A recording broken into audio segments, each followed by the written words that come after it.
Hi, everybody. Welcome to FNS Wrestling Podcast, episode 220. Back down in the basement to talk about the past week of wrestling. The father and son duo, self-proclaimed wrestling nerds. Timestamps available. You can jump ahead to anything you like. We do an in-depth review of AEW Dynamite. We'll talk some Raw. We'll talk some NXT. Don't know if we'll talk about SmackDown or not. I certainly didn't see any. I don't know if you did. I didn't have the time. No, so probably not SmackDown. And we actually have things to talk about because sometimes in this opening segment where we banter, we don't have much to say, but we've done a lot this weekend already, eh? I guess. So you went to Halloween Haunt last night with a carload of people. Was it fun?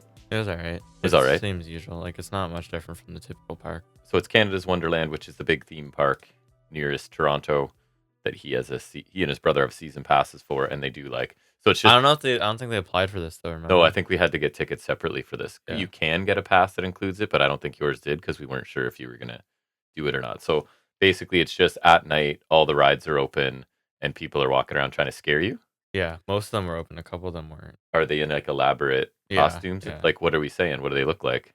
Usually zombie stuff or something of the sort. Nothing licensed? No, I don't think so. Oh, because it used to be like Paramount, so it would be all movie stuff probably. But that would probably work at like something like Universal or something, but that's not here, obviously. That is true. So while you did that, your mother and I went with a couple friends to dinner not far from the theme park while you guys were there, recommended by a friend of ours whose wife is Italian and said that this Italian place was amazing. I didn't like it. So a little bit disappointing. And then I told you our other friends were going to bring you back from the theme park. So your mom and I were on our way home. And for the first time, literally ever, I took a different route home.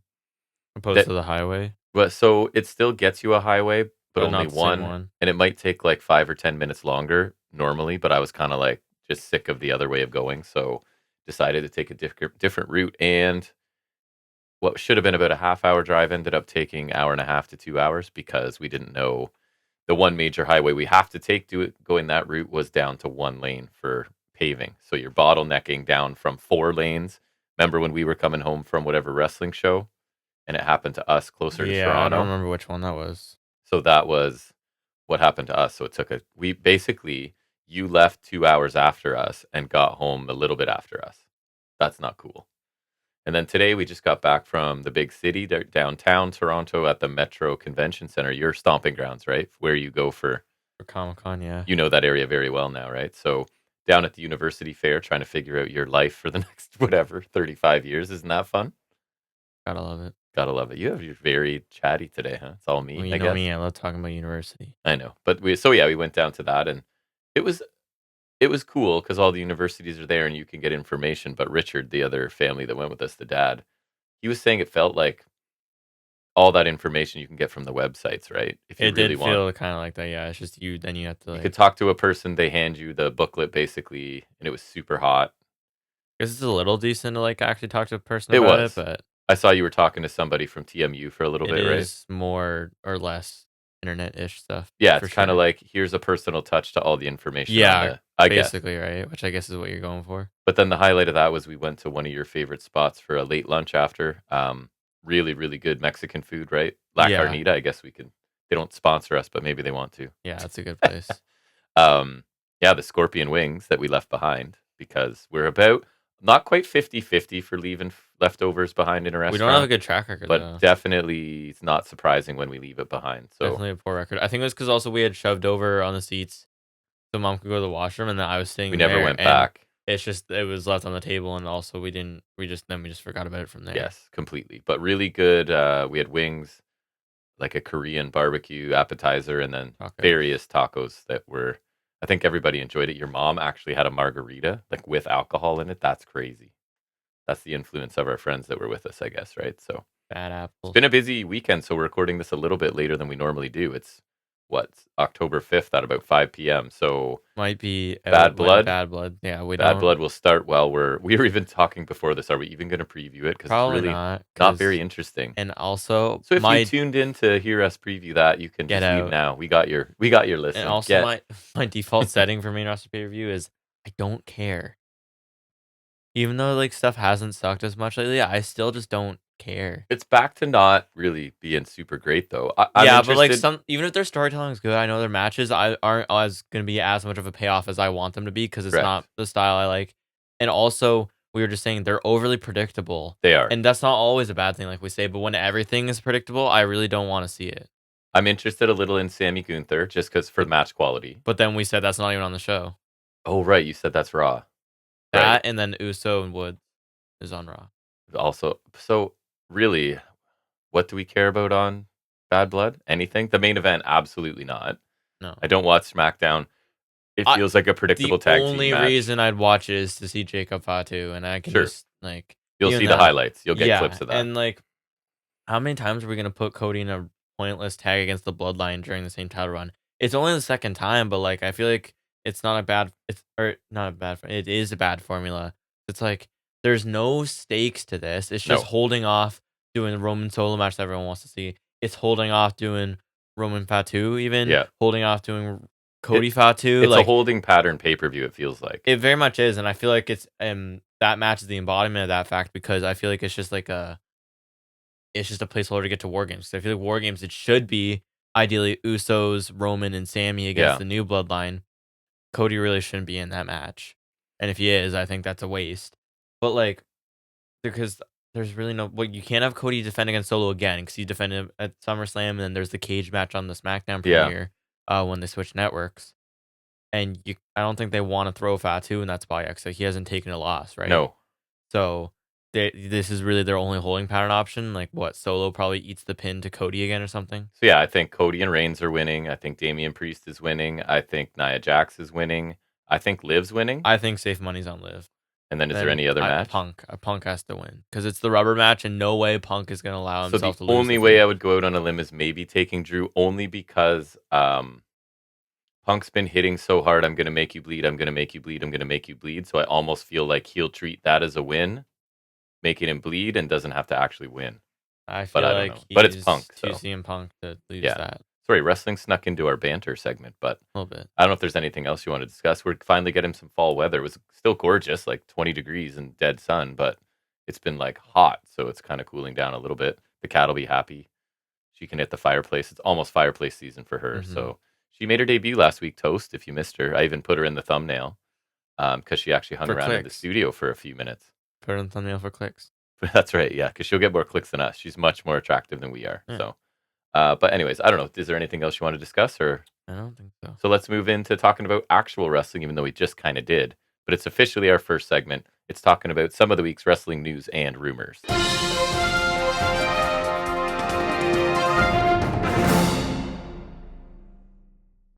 All right, so starting out with the ratings, big week for NXT. And why is that, Jack? What did they do? What's new? Chicago Man. And they're also first week on the new network, right?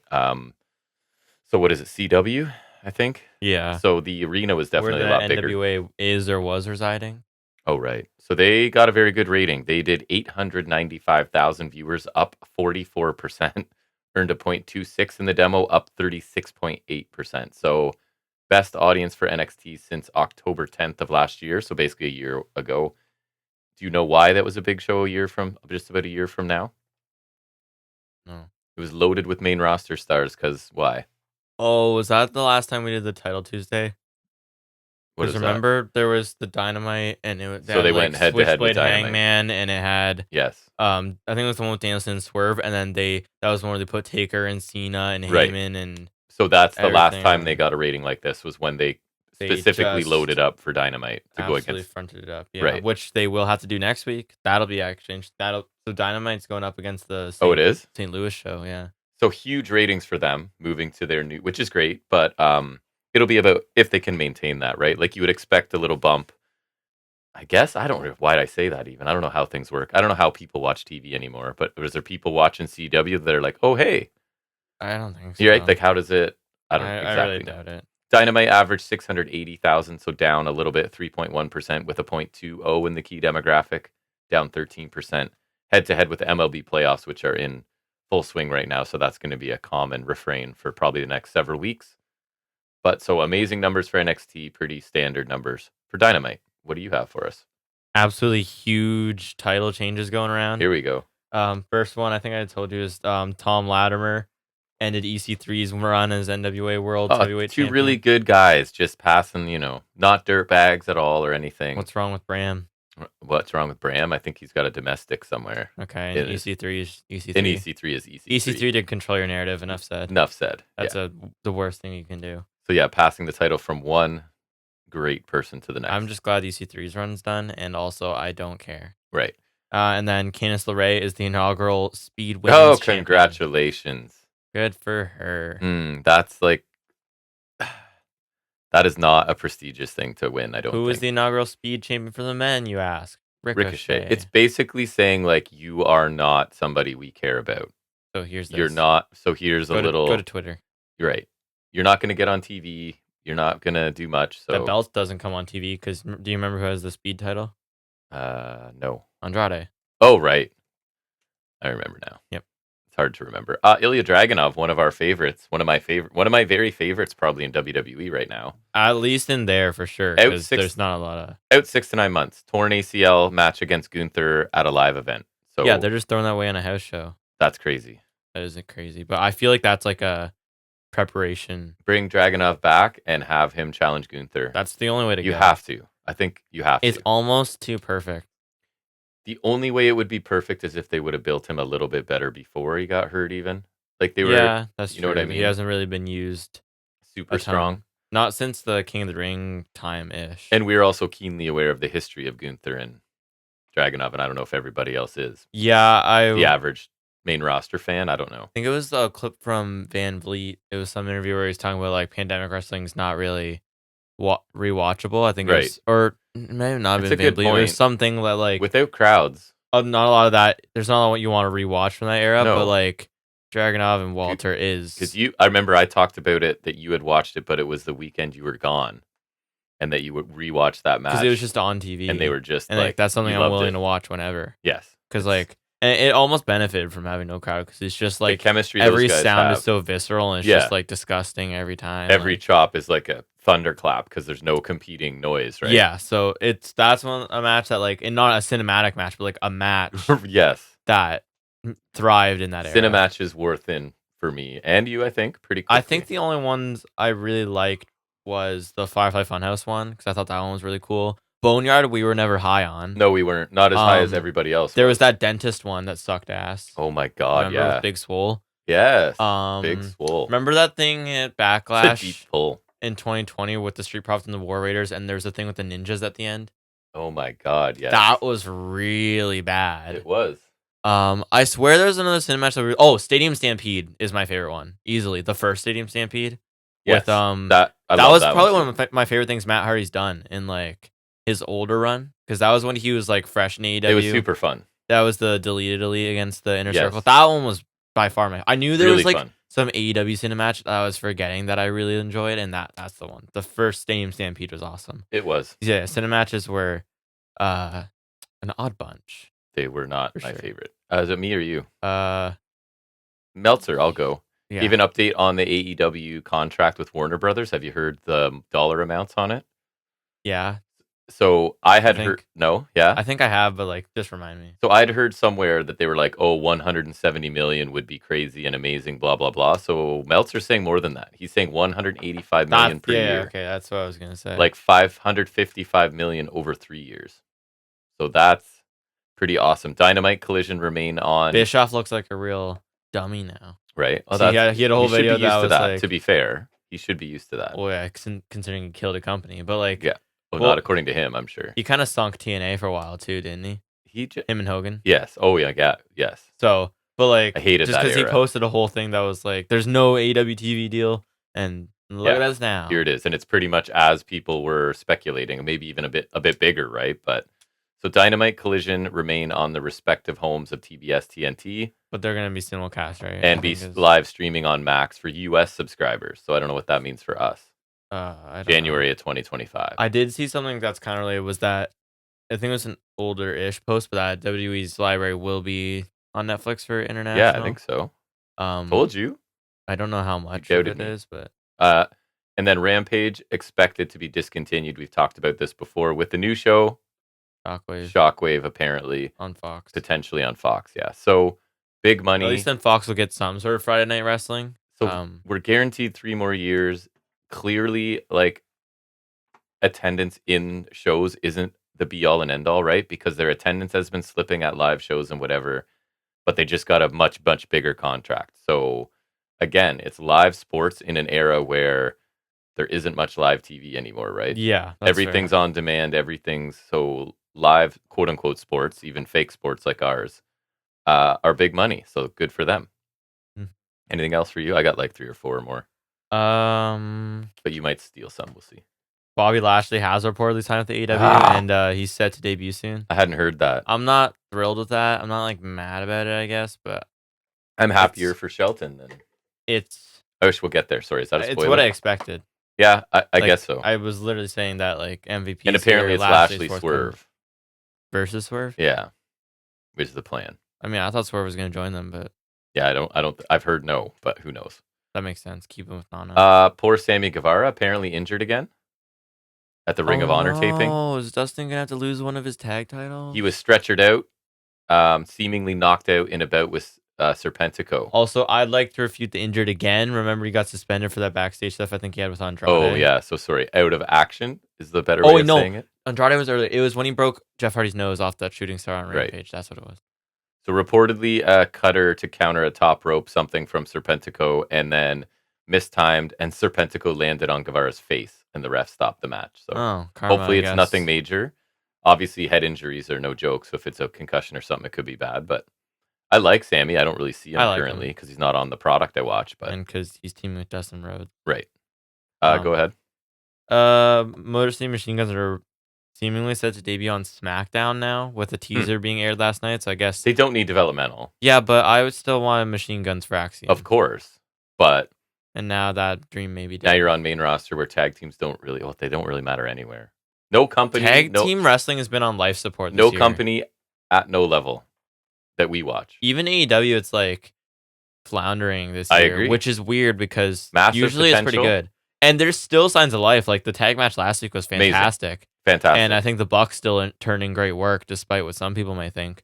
But I think like in AEW, the Sting and Darby, I get what they wanted to do there, but them holding the tag titles for a month really grounded things to a halt. And then that tournament after was super disappointing. The greatest disappointment of the year for me. Really, we were so excited for that. And then the Bucks didn't defend the titles for months, which was kind of an issue because I think their run's been pretty good. Like I think their characters have been solid. They started out kind of shaky, but they found their footing. And they have, like I said, they have good matches when they wrestle. So I think them not defending the titles until only a couple of months ago was a mistake. And then in WWE, I think it was a mistake to split the tag titles because I was saying for a while, like I don't think their division can support two separate titles. Not at the way they're treating it. Right? You could, but they're you not. won't. And I think it's just because there's always going to be, as long as it's like this setup, each network wants the title. Yeah. That's why we couldn't have one world title. Yeah. That's why the women's titles are always going to stay split. The tag titles are always going to stay split because they can't.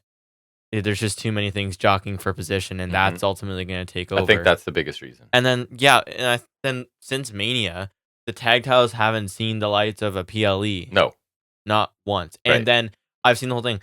The Judgment Day have held the titles for like over 100 days, and they defended them once on TV. And they were in a trios match this week, right? Yeah. They defended the titles against New Day the other week? Yes. That was their one defense on TV. And so we were so dumb. We sat and the Awesome Truth had the titles this year. When AEW ran that tournament, we're like, this is a signal that they're starting to care about the tag division. It could have been. It should have been. We were hopeful. And it wasn't. It was not. That's why it's so disappointing me because that tournament was so lame. And then it ended up with Bucks FTR again, which was a great ladder match, but it's just like we've seen that. It's not fresh at this point. No. Really good match, but which is why I'm hopeful for Private Party, which we'll talk about later. We will. And news that you can watch Jack's heartbreak on camera if you haven't heard this news. I don't know if we talked about it or not. I think the bump is gone, bud. So apparently was supposed to go on hiatus and then never came back. And apparently all the socials, as the kids say, have gone dark as well. Ha! I win. Right? So I don't know if that's true. You might want to check it, but I think the bump, which is like super obnoxious kayfabe. It's so bad. WWE it's like if we did a weekly talk show instead of like a podcast, just like a talk show. But like in kayfabe.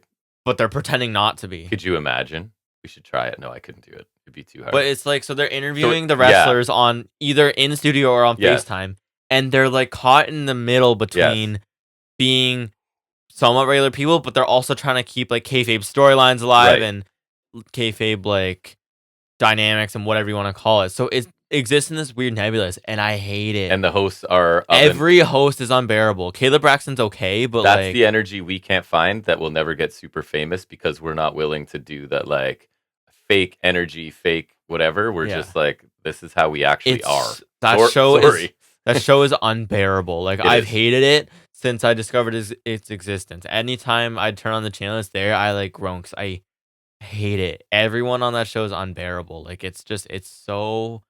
So I'm sorry to break your heart on a Saturday evening, bud. It's such a waste of space. That show. Rip.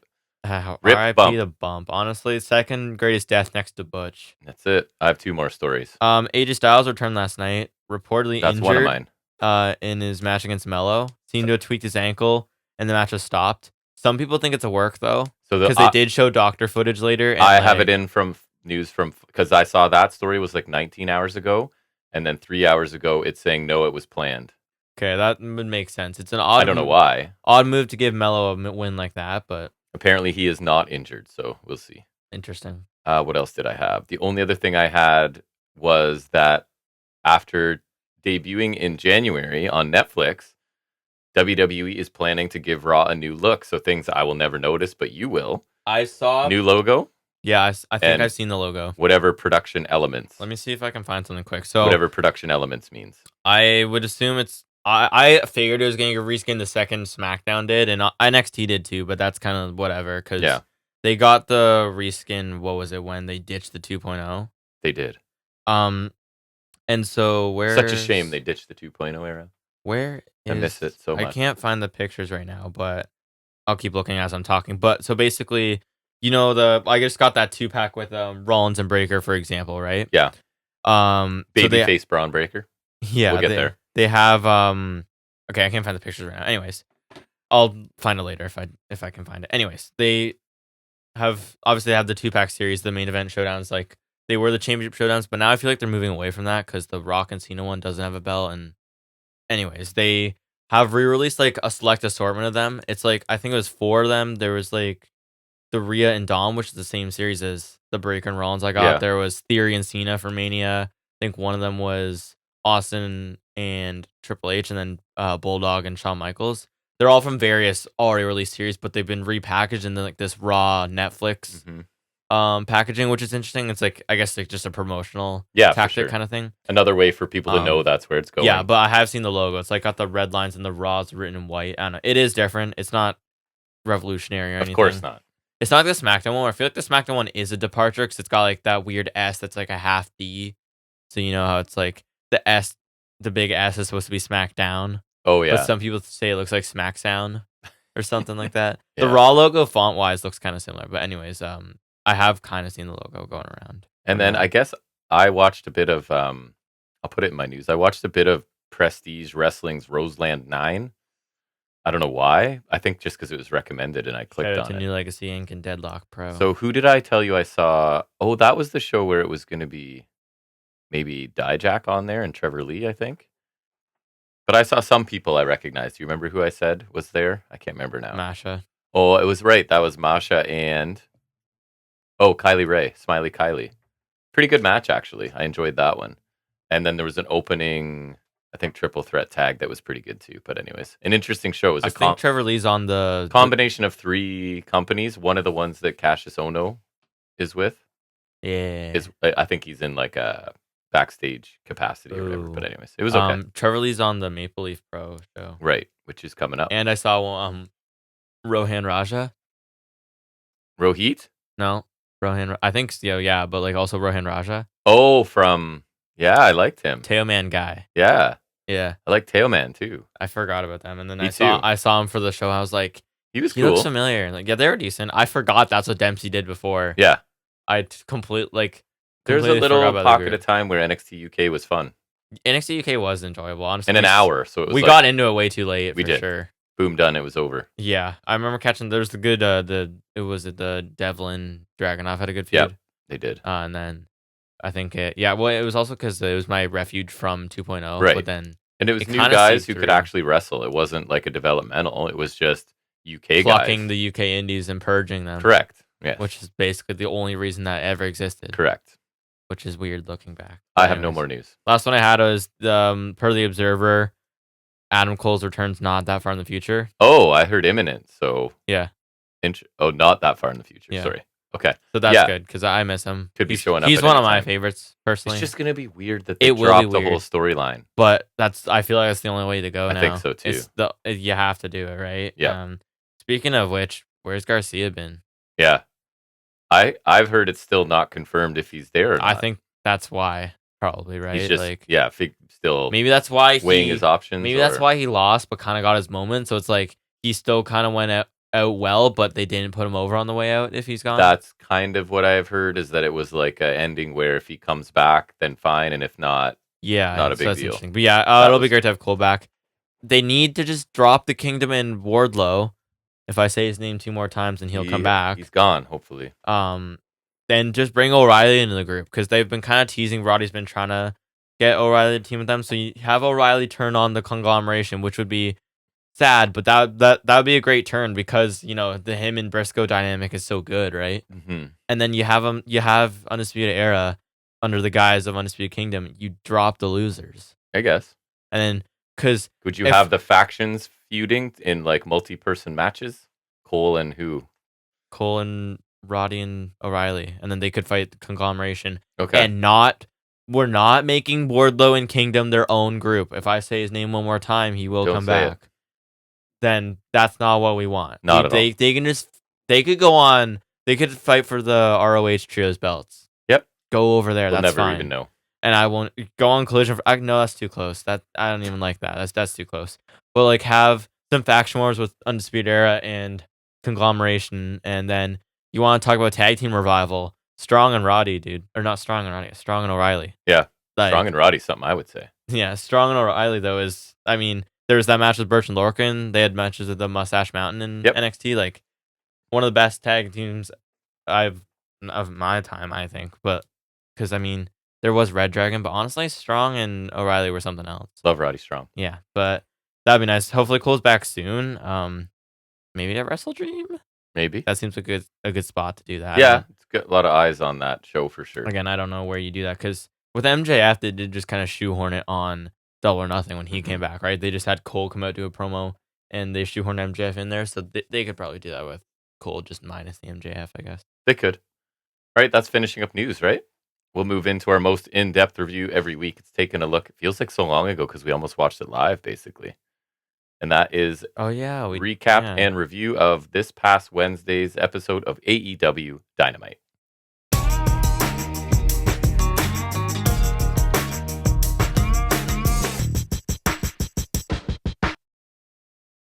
You did just mention as well that we, before we get into Dynamite, we kind of watched it out of order because, again, we've complained about our cable provider enough, but it just didn't record. So we started it late. I think we missed the first. It was just under 15, yeah. Around 15 minutes, so we went back and watched that afterwards. It doesn't really affect our review, but I just like to vent my frustrations about my cable provider. But anyways, go ahead. Tell me about Dynamite. That it seems so far off in the distance now. No intro again, because we just get Blackpool. Oh, yeah. Which is fine. Sorry, Packpool? Packpool. Thank you. Again, and I saw it in TJR when I looked through his, and I kind of agree. I don't know if we're supposed to call them Blackpool or not. I don't either. I have. That's why Packpool's fine. Packpool is fine. Unofficial. But it is odd to me because it hasn't been really clear. It has not been addressed at all, to my knowledge. So maybe Blackpool is just dead. In my eyes, I'd like to think of this as the new version of Blackpool. That just makes most sense. And Danielson. Because really, they just kicked out Danielson one member. And probably Yuta. Yeah, but they removed one and one is optional. Yeah. Right. So they want. that was my thought process, right? It just seems more likely that it's just Danielson was holding them back from being the ultimate violent. An alteration of the group and less. He was too patient in implementing whatever it is they're trying to implement. They need to get rid of him to take over. It's like how that's fine. No Quarter ousted Gulak and Kemp, but they're still that. I kind of enjoy them a bit now. But they're still, now that Heights is back. They're still their group, though. You know what I mean? Yes, they didn't change their name or anything. Yeah. They just got rid of. I see what you're saying. Precisely. And so yeah, Pac spoke about how somebody needs to stop acting like they haven't already chosen. Claudio said this is your home and they have big plans for Wheeler. Shafir said something foreign that did sound cool. I looked it up. Best guess is Romanian. Oh, I thought you had like a translation. No, that she was speaking Romanian, because I don't like to guess the language or look ignorant. So I kind of looked up her history, and she's Romanian. So I think that's sense. what we're talking. Moxley said he'll be dancing for the AEW World Title and have the belt one way or another. Sorry, Moldovan, but they speak Romanian, I think. Sorry, I don't want to get it wrong. He said Danielson will get a gift because Moxley let Bryan die Warrior's death on his home soil, that's a nice touch, actually. Mm-hmm. Moxley said Bryan will be buried in his backyard peacefully and beautifully. He said on October 12th he'll relieve Bryan of duty and he's sending Daddy home for good. Which I just love the way Mox delivers that. Yes. Again, I thought this was just cool as hell. This group is just and I like amazing. it because there are issues with Danielson, not with Yuta, and you can't even tell if they actually want Yuta or they just want to intimidate him. Do you know what I mean? Yeah, or if they not even that they care about menacing. Him. They don't. I don't know, or it's like they just don't care about him being there, but more so out of the way. Yes, there's a good chance right now for them that he's going to be a problem for them. Right. So I kind of, whether it's not defending the trios titles or helping Danielson, that's a problem for them. Yes. So I thought the tone was awesome. I like Shafir speaking Romanian. It's sort of shades of Masha Slamovich when she first came. I don't think that's a compliment. I don't think that is a compliment. I love Masha. I don't think it was on that Roseland show, but maybe it was. I didn't know she speaks perfect English. Masha? Yeah, like totally fine. So, anyways, I loved that. I thought like Claudio Pac sounded awesome, and I thought Claudio was like Big Brother vibes. Do you know what I mean? Think Claudio's actually turned in some good mic work here. I think it's kind of like just in general. We sort of had a departure there, but I'm your big brother. Let's kind of move along and come back to the group sort of thing. So I really like this too. Yeah, I do like the family dynamic there. I thought everyone sounded good here. And I think Shafir speaking her native language also kind of shields her from from potentially faltering on the mic. Like Agreed. it just made her sound cool and intimidating and like the menacing heater she's been. Marina Shafir is cool. This is crazy. It's just that I feel like that just kind of anything is possible, people. Helped her presentation, right? Yeah. Not a lot of specifics here, but I love this. And again, I think the heel logic is on point here. Like their point of like from a certain point of view, they're right about Danielson, and I think that works. And then they are also right, like they technically haven't done anything to Yuta, and I'll talk about it later. Like they are yet to hurt Yuta. That's right, directly. Because during the attack, it was just like Pac almost hugging him, just holding him back, just preventing him from getting involved, which is all they needed, right? Yep. And they've been like they were content to work with him in the trios match the other week on Collision. And yeah, so and they're just kind of like subtly or not so subtly manipulating and intimidating him, which I find interesting. And I like the bit of like I don't even know if they really want him or care, but like they're tying up loose ends is kind of that's what it is, kind of what they're doing. And I like Moxley's tone and word choice here. That was like I don't know, he feels like he's doing either what needs to be done or what the right thing is. Yeah. With Danielson, and so I like that. And the one thing I see Claudio keep posting things the hashtag was because it was what Moxley said was for the one true king. Which is what Moxley said, and so I really like everything about this. And the music they had in the background was perfectly set too. Like just everything about this has been fantastic. It's energized Dynamite for me. For sure. It's definitely the thing I look most forward to, and I like that we get like this little bit here, then we'll have them more heavily involved later. So I like everything they've done so far. Me too. And honestly, probably the front runner for my favorite group of the year, because that'll be a category. It's either them or Bang Bang Gang, but Bang Bang Gang have been babyface twice this year. True. So that is an issue. We go to our opening match, which is Will Ospreay versus Ricochet for the AEW International Championship. And before the match backstage, Callis wants to talk about last week, the issue with the screwdriver. But Ospreay says he has a title match, so he has to go off. Callis, Fletcher leave because he's like they have to catch a flight. And Ospreay shares a look with Takeshita again. So interesting. Entrance stage is on the right side of the hard can this week. That's odd. Didn't notice. Not surprised. You're just learning this now. It's the complete opposite side of like. Sure. Who looks at that? And then the tribalists are gonna be like, "Oh, the opposite side of the arena was empty this week." Yeah, exactly. The tribalist, nice. I wonder what the attendance was like last week. It looked pretty solid for a Grand Slam, but honestly. Doesn't matter. Signed a giant TV deal. Doesn't matter. 185 million a year or whatever it is. Imagine. Back and forth acrobatics early on. I think there was some reference to remember the double handspring spot? Yes. I think that was a callback to New Japan. Was, where they both flip and land and look at each other like superheroes. Did the same thing, yeah. Yeah. Superhero landing, as Deadpool would call it. Yeah. Suicide dive from Ricochet sent Ospreay pretty hard in the barricade. That was nice. Hurricane Rana off the barricade from Ricochet. Handspring, corkscrew kick from Ospreay, the typical jargon. Both of them do the backflip off the chest followed by a kick, like the thing Ospreay always does. Ricochet also did that. Ricochet ran the ropes, got caught with a standing Spanish fly from Ospreay for 2. Oz cutter on the apron from Ospreay. Avalanche Hurricane from Ricochet. Ospreay lands on his feet because that's how you do. Ricochet with his own Oz cutter for 2. Ricochet counters the hidden blade and hits like a backslide driver, which was really cool. That's a move that's in his moveset in 2K that I always I did like really that, nice. Yeah. So like that would be cool as if you did that into a backslide pin. Infinitely better than just the backslide pin. Ricochet, where was that? Oh yeah. He followed out the pile driver for 2, which was pretty nice. Ospreay rolls through Hurricane Rana and hits a Styles Clash for 2, then an Oscar for another 2 count. Ricochet ducks a hidden blade, hits one of his own, followed by a shooting star for 2. No 630, because why can we ever have fun? Ospreay counters Vertigo and hits a Poison Rana. Then Ricochet hits a Poison Rana, and then Ospreay hits a hidden blade. They fall into a double pin for the 3. My friend who watches a lot of WWE, my American Xbox friend, he was sending me that, like, can't defend it. I'm like, and immediately it's like, that's not no selling to me, because you can see the fatigue in between in the adrenaline carrying them through. That's right. Like, and a lot of people are going to take issue with that, like, the no selling, or I've seen people saying it's not pro wrestling because of all the acrobatics. This spot here, I thought it was well done, because, like, it's what Ospreay's done in a lot of matches, and I feel like he does it in a realistic manner. Whereas, as much as I love him, you have Jacob Fatu on the other side, straight up no selling stuff. Right. That's the difference to me, is that Jacob Fatu just takes stuff, eats it, and goes back to doing his own thing. This is like Ospreay. You can see a bit of fatigue. He hits his move, but then he stays down for a bit. I love Fatu, but there's a difference. And whatever, if it doesn't bother me, it doesn't bother me. Yeah. Like, you can say he's no selling, you can say whatever you want, but at the end of the day, I don't care. Yeah. So I like it.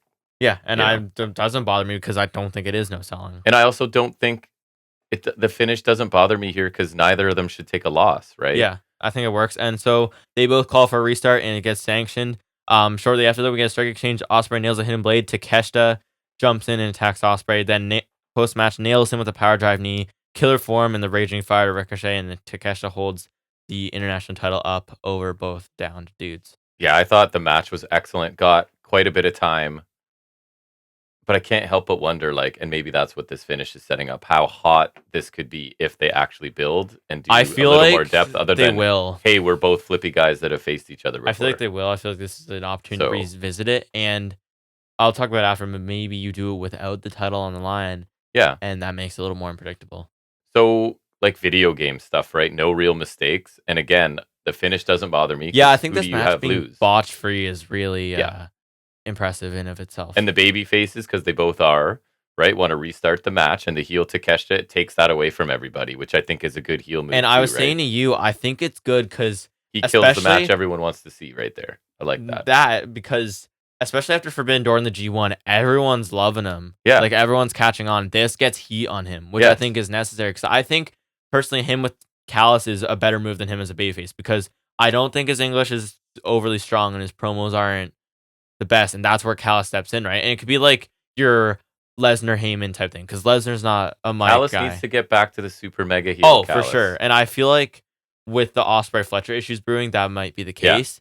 Yeah. And if it turns out that Callis was the one sanctioning this, then that could also come to fruition. And then I'm thinking, okay, so now that you mention it, I'm just concocting this now. Is like, because commentary made the point, Excalibur was like, we don't know if this is by Callis' orders or not. I'm saying it is, but he didn't tell Fletcher. That's why he got Fletcher to leave on him with the flight, so he didn't have any knowledge of this happening. Because think about it. They're going off to the airport. Fletcher, on the night, has no idea this is happening. No idea of any of it. So Callis sent Takeshita to do this, because maybe he's mad at Ospreay for screwing up, because he returned the favor doing the gauntlet, and they were supposed to get tag titles to the family, but because Ospreay was being morally right, he screwed that up for them. So Callis is now getting back at him. He's going to have Takeshita take Ospreay's belt, and then Fletcher's going to find out eventually, turn on Okay. Callis, and Yeah. you form United Empire, as well as getting Callis back to his proper role.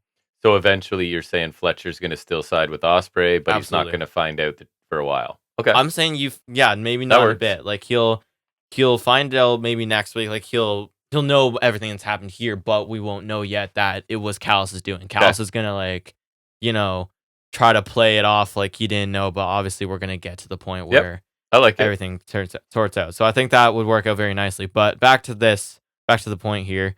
Killer opener as expected, because both these guys are insane. They delivered. Botch for you is insane. Yeah. They did the acrobatics early, and that was sweet, and the action was still the whole time.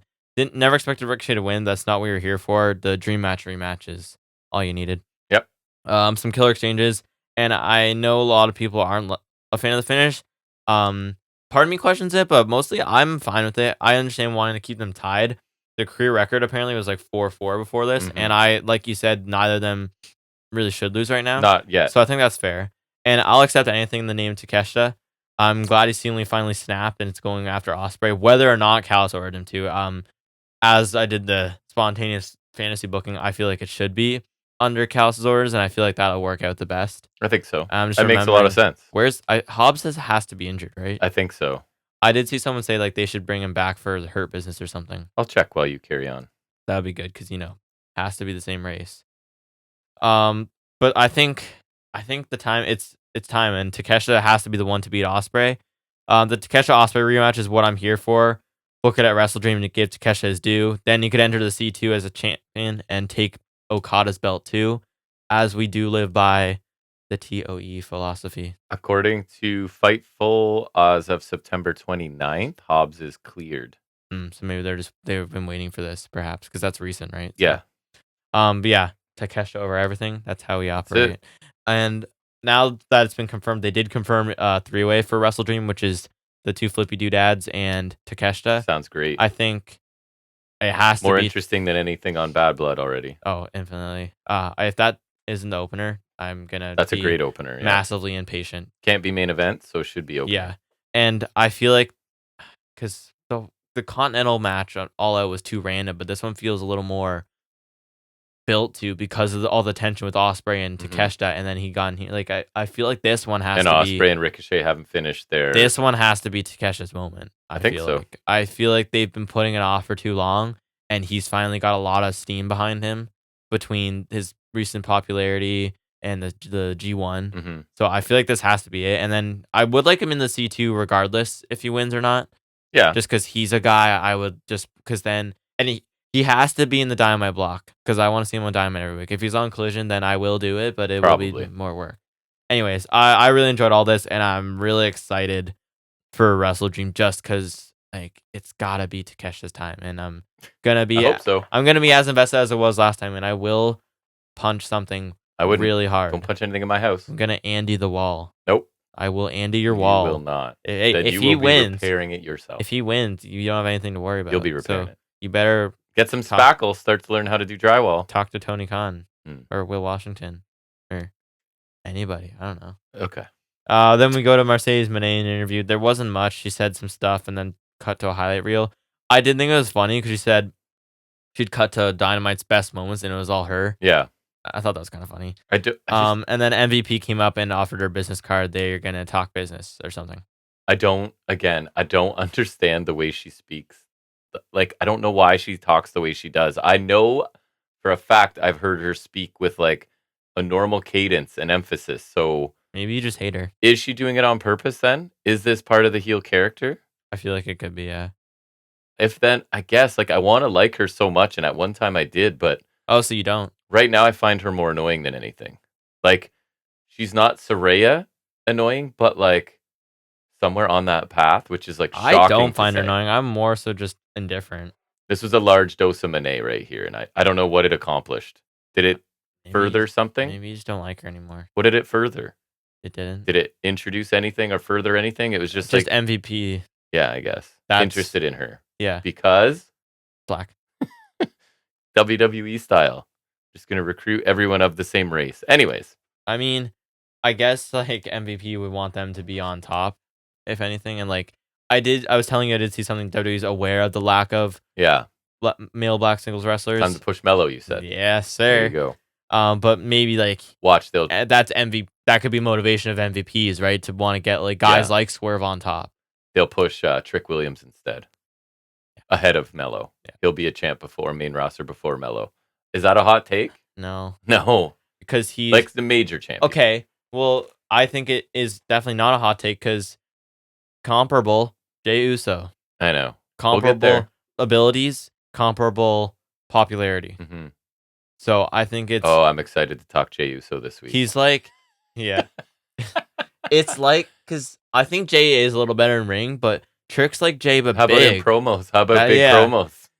Trick's like Jey, but like Trick's more the size they like. Yeah. So if anything, they'll push him faster than Jey, obviously, right? And the popularity, like I said, is similar. Mello, as great as he is, obviously isn't as instantly over, unfortunately. Even though I love Trick Mello. as a sidekick was peak. They were great, and they could do that again. They could. I don't think they will.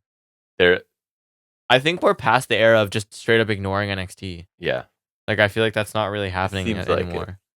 Well, especially as they bring people down and back and stuff. It's kind of blurring the lines. A bit more of a continuity has been established, right? So you can't just bring up Karrion Kross, make him look like a demolition knockoff, and have him lose to Jeff Hardy while he's still champion. Right. I mean, you could, and I would still laugh, but no. Yeah, let's do that again. Let's bitch out Karrion Kross. I think it'd be pretty funny. No thanks. What, you don't want to see him look like a chump? I don't need to see him at all. That's actually a great counterpoint. Mm-hmm. Then we got highlights of Jericho versus Ishii from a 2022 episode, because that's a good highlight to put. Mm-hmm. And then the Guns winning the tag titles last year. Then we get an interview with the Guns. They get cut off by an attack from Hangman Page. I love heel Hangman, but my only note here is, how is it that we've had Bang Bang Gang turn face twice this year? How have we made this error again? Did we not learn our lesson from Bang Bang Scissor Gang? Why do we keep doing this? I don't know. Why? I'm not a fan of them. They're the ultimate. They're the perfect heel, obnoxious heel group. Every single one of them is great as a heel. Yep. When they're heels, they are all fantastic together. Because they don't really have any long-range plans for them, I don't think. So it's like when they think of something, they just, whatever, we need them as faces for 4 weeks. But it doesn't work. I know. It's so dumb.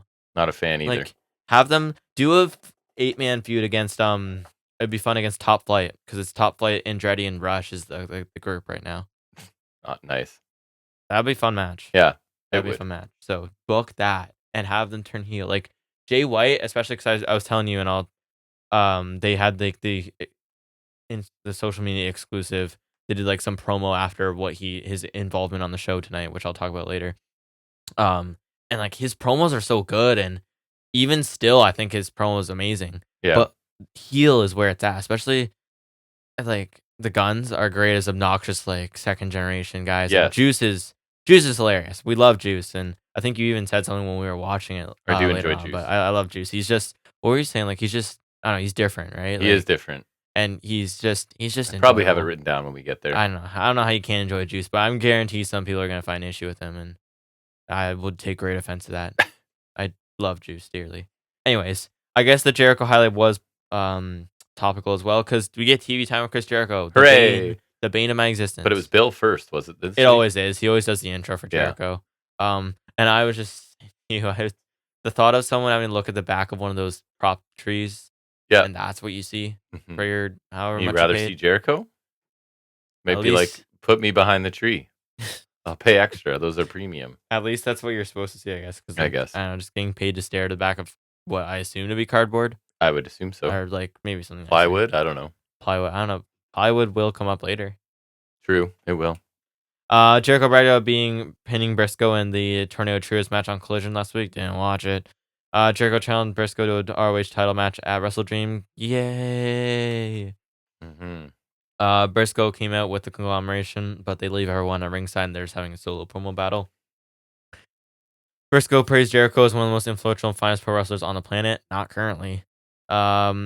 He said Jericho does deserve a title match, and he wants to beat Jericho and put that notch on his belt. He talked about how when he beat Jericho, that doesn't make sense. Jericho cut him off.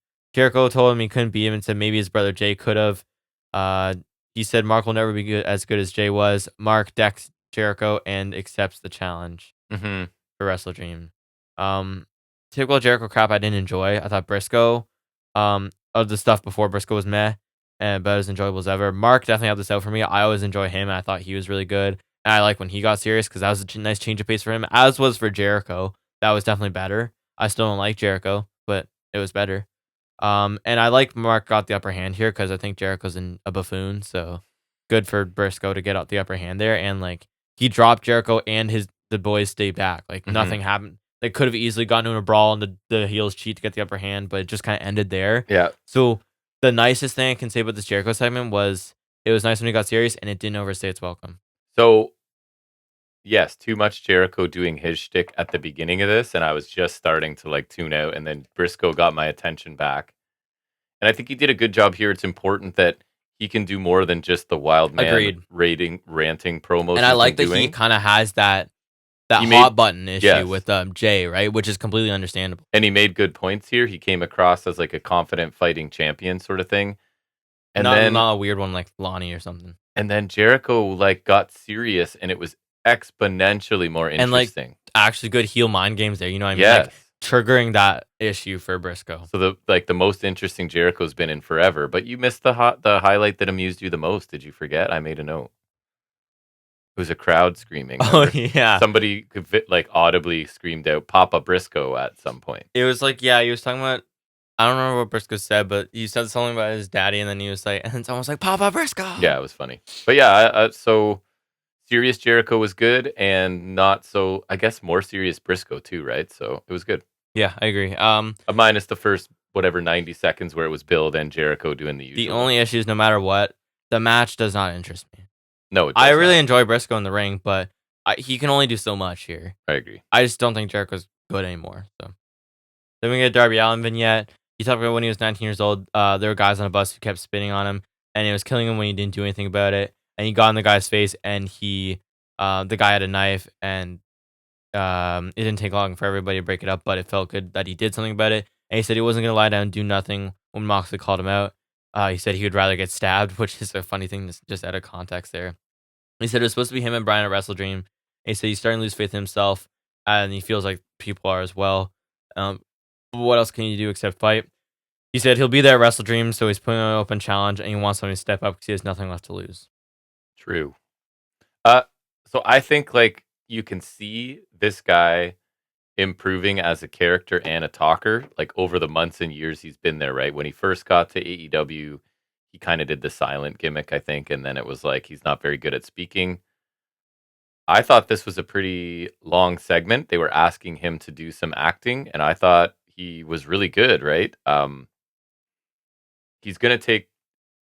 Anyways, I thought he was really good here, and it's sort of like he feels like he's got this character figured out, right? And he's believable as this like loner who is willing to take a ton of punishment. I think, and like we said before, he's gotten a lot stronger in promos as well. Promo and character work has improved a ton, right? His in-ring style is always really fun to watch for us, but it's this part that's improved. I thought this was really good.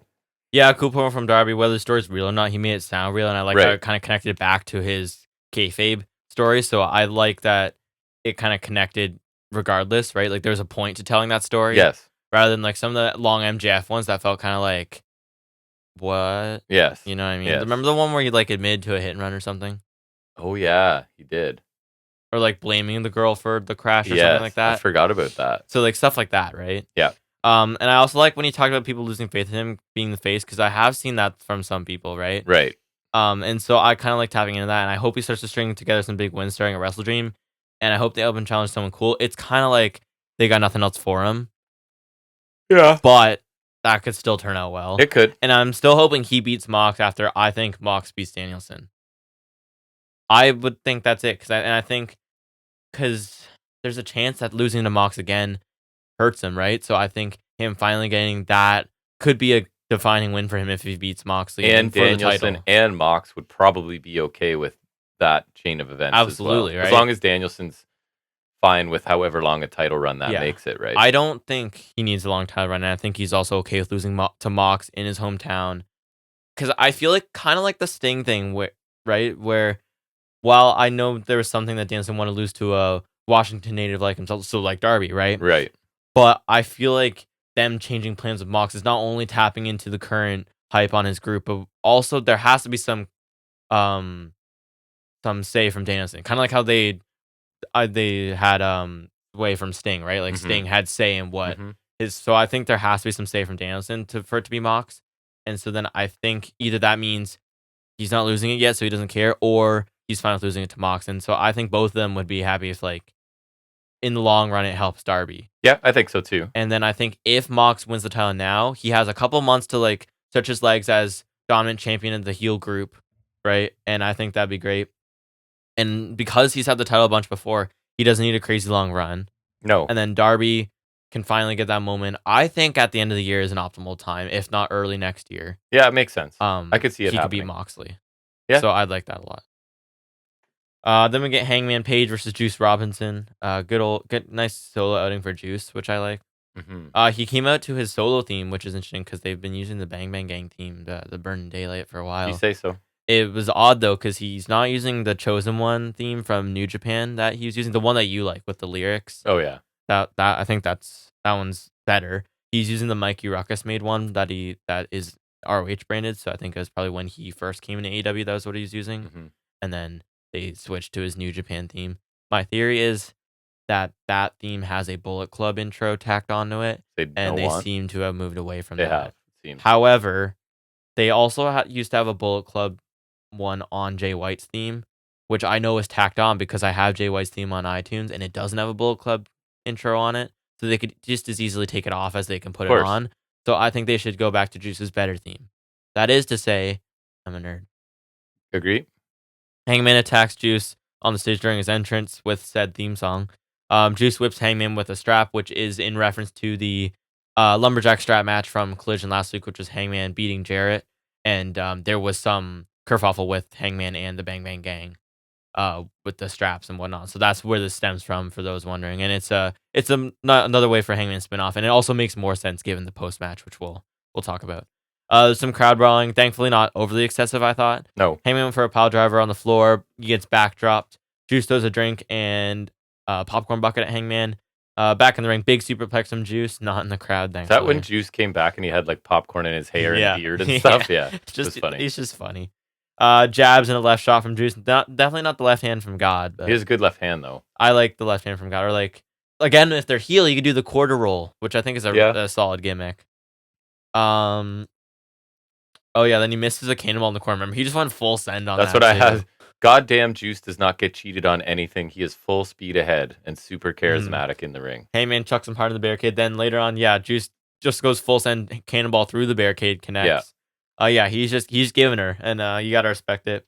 Heyman rolls through a crossbody from Juice and hits him with a fallaway slam into the turnbuckles. That looked awesome. It did. The way he just bounced off the bottom turnbuckle, just perfect landing in there. It was perfect. It honestly didn't look dangerous or anything. Like, it just looked perfectly nailed it.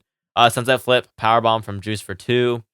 Hangman grabs the ref and a mule kick low blow. Buckshot lariat for the win from Hangman.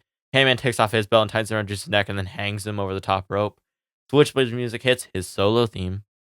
And he attacks Hangman from behind, beats him down until Hangman rolls out. Switchblade and Hangman brawl in the crowd. He spears Hangman through a table that was set up against the barricade earlier, so that looked good too. And Switchblade just looks cool in the plain black pants and tank top. Just cool looking lad. I thought Juice came away. He grabbed my attention here a lot. And Hangman having to cheat to beat him is another. I think it's maybe like, listen, man, we're going to have Hangman basically hang you with the belt afterwards, so we'll make you look good before And I don't think it necessarily makes Hangman look bad to cheat, because he's this insane version of himself right now. So I think it's totally fine to just... Because I know people will be critical, like, maybe it shouldn't have been that competitive, or should he have, won cleanly without cheating. But I also think that it sets up that the way Page had to win triggered his rage.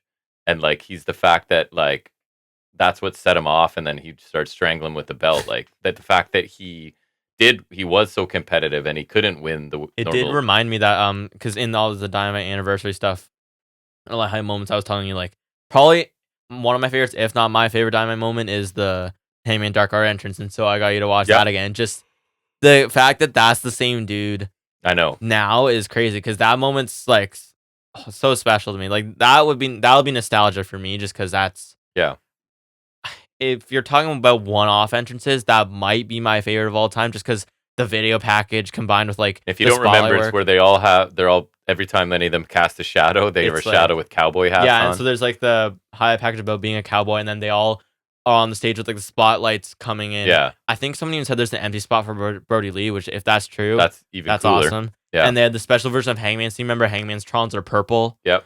Just everything about that entrance was so great, and for me, it always encapsulates like peak AEW for me. That storyline with the Elite, right? That was the time, and so the fact that that guy in that is the same Yep. guy here He's got range. is crazy, right? So I thought super strong 10-minute match.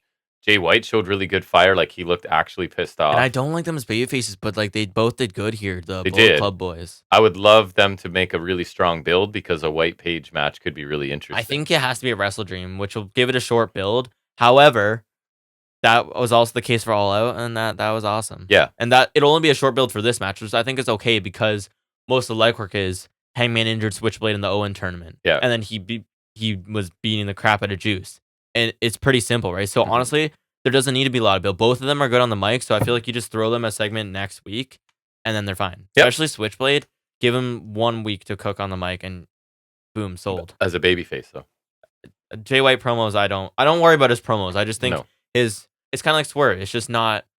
It's not the version I want. Right. You know what I mean? It's not I peak don't form of Jay White. Yeah, I don't doubt his promo works any less because, like I said, the promo he cut for a social media thing was like 2 minutes long and it was awesome. Yeah. So I don't think that's an issue. But yeah, I actually thought this was pretty good. It over delivered for me a little. Not like it was amazing, but I thought it was really good and it just was better than I expected. Heyman's great in the ring, but I thought, like you said, Juice looked quite good here and he got allowed to do a decent amount and he benefits from that a lot. Hangman also took the cheap win, so that lends some credit to Juice and adds to Hangman's character right now. And I'm happy to see my boy Switchblade back. I don't like Babyface Bang Bang Gang, but Jay White is Jay White, so I can't complain too much. He's definitely one of my favorites going around right now. And him, like Juice, came out to a solo theme. So it does make sense for them to use those singles themes, but the slight fear in me is that they won't use Burn in Daylight anymore, which I think is dumb. Is there any podcast that talks about wrestling themes more than this one? I'm going to go with no. I figure for tag and trios matches, they'll still use it, though. And they better, because I won't notice. You would notice. I won't notice. It's the Bang Bang Gang theme. You would notice that one. Come on. I guess. I don't know. In the moment, I'll just be like, there's music and there's with the gong at the beginning and the intro. Like, I'll notice because you'll point it out. You would know. You'll notice because I'll be crying. I'll be sobbing uncontrollably as they make their entrance.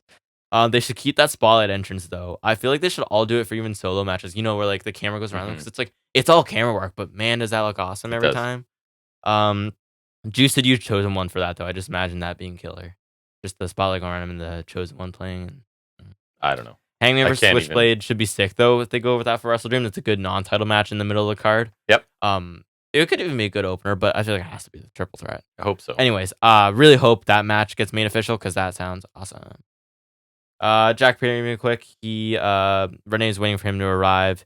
Shibata cuts him off and through Translate challenges him to a TNT title match at Wrestle Dream. Do they have history somewhere, or is this just lightning quick build? Again? I want to say there's something. Just feels like another. Okay, here's a match for Wrestle Dream, right? Perry says he'll think about it. Then he attacks Shibata and says he accepts. Shibata should be the tar of him, so it could be good. Translator promo will still amuse me, but not a lot here. No, it's just a really quick. We're shifting into the match for Perry to add a quality defense, I assume, to his title reign. But Shibata's cool, so I'm interested to see what a Shibata Perry match looks like. Then there's a highlight of Mox attacking Omega from the debut episode, which is really cool because that's like a hallmark. There was a couple sprinklings of Omega here, right? So I wonder. A couple bits of Omega, and then who else was notable in these? I don't remember. It was a couple of things of Omega, and then remember we were saying something else too. Oh, Samoa Joe. Oh yes, he should. He's done filming whatever he was filming and could be back at some point. Sorry, I accidentally scrolled down too far. I was looking for that. Oh yeah, okay. And then there was highlights of Hangman Danson's draw from Winners Coming 2022. That was nice.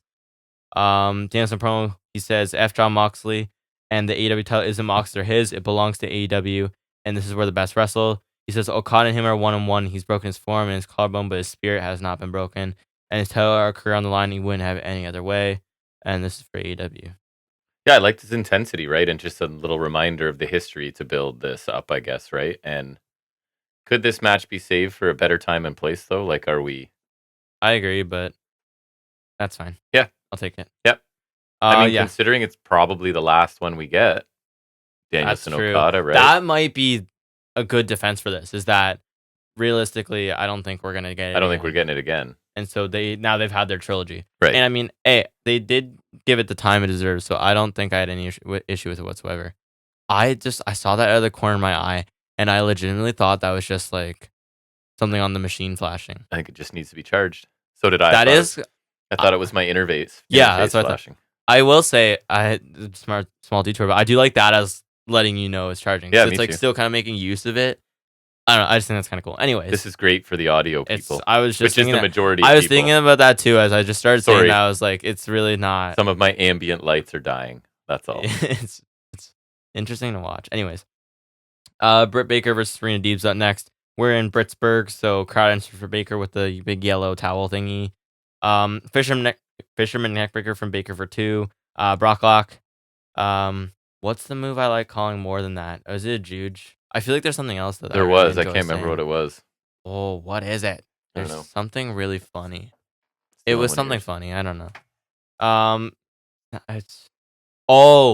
It might be calling the Kingdom's moves. I do enjoy doing that. I can't remember. Doesn't seem Aurora right. Borealis? No. There's something. Anyways, snap German from Deeb, super kick from Baker, and Deeb rebounds with a lariat. It's so. I can't turn that one off. I know. The other one I turned off, and this one just keeps flashing. It's so weird. Again, sorry. Baker counters Deeb, talks into an air raid crash. Avalanche air raid crash from Baker for 2. I thought you got it. No. Baker submits Deeb in the lockjaw. Post-match attack from Deeb. Amanada makes a save. Brief brawl. Deeb escapes the ring. Here, what? Let me take a crack. It's not working. I really like this match. I thought Deeb got a lot in, looked good. She's never going to win here, obviously. It kind of looked like two people kind of fighting and who were fairly evenly matched, right? So the crowd seemed in and out of it. Like, I don't think they liked it as much as I did, but I liked it. And then I had a couple quotes, right? That remember, Britt Baker's a practicing dentist and that she knows the nerves to press. So they're really doubling down on that comment they made. I'm happy Deeb gets to look like a vicious heel. And then I'm hoping this is Amanada ascending a little bit, right? I think having a feud with Deeb is, because, I mean, Deeb's not the highest standing, but, like, it's above her ROH work. And she's, like, affiliated with Britt Baker, who's a big deal. That's true. So I think that helps Amanada, who, in my limited seeing Amanada, I think she's really cool. So I was happy with it. Yeah, it was solid. I feel like they could have done with some more time. But it was solid for what it was. Deeb looked good. I wish she had a little more, though.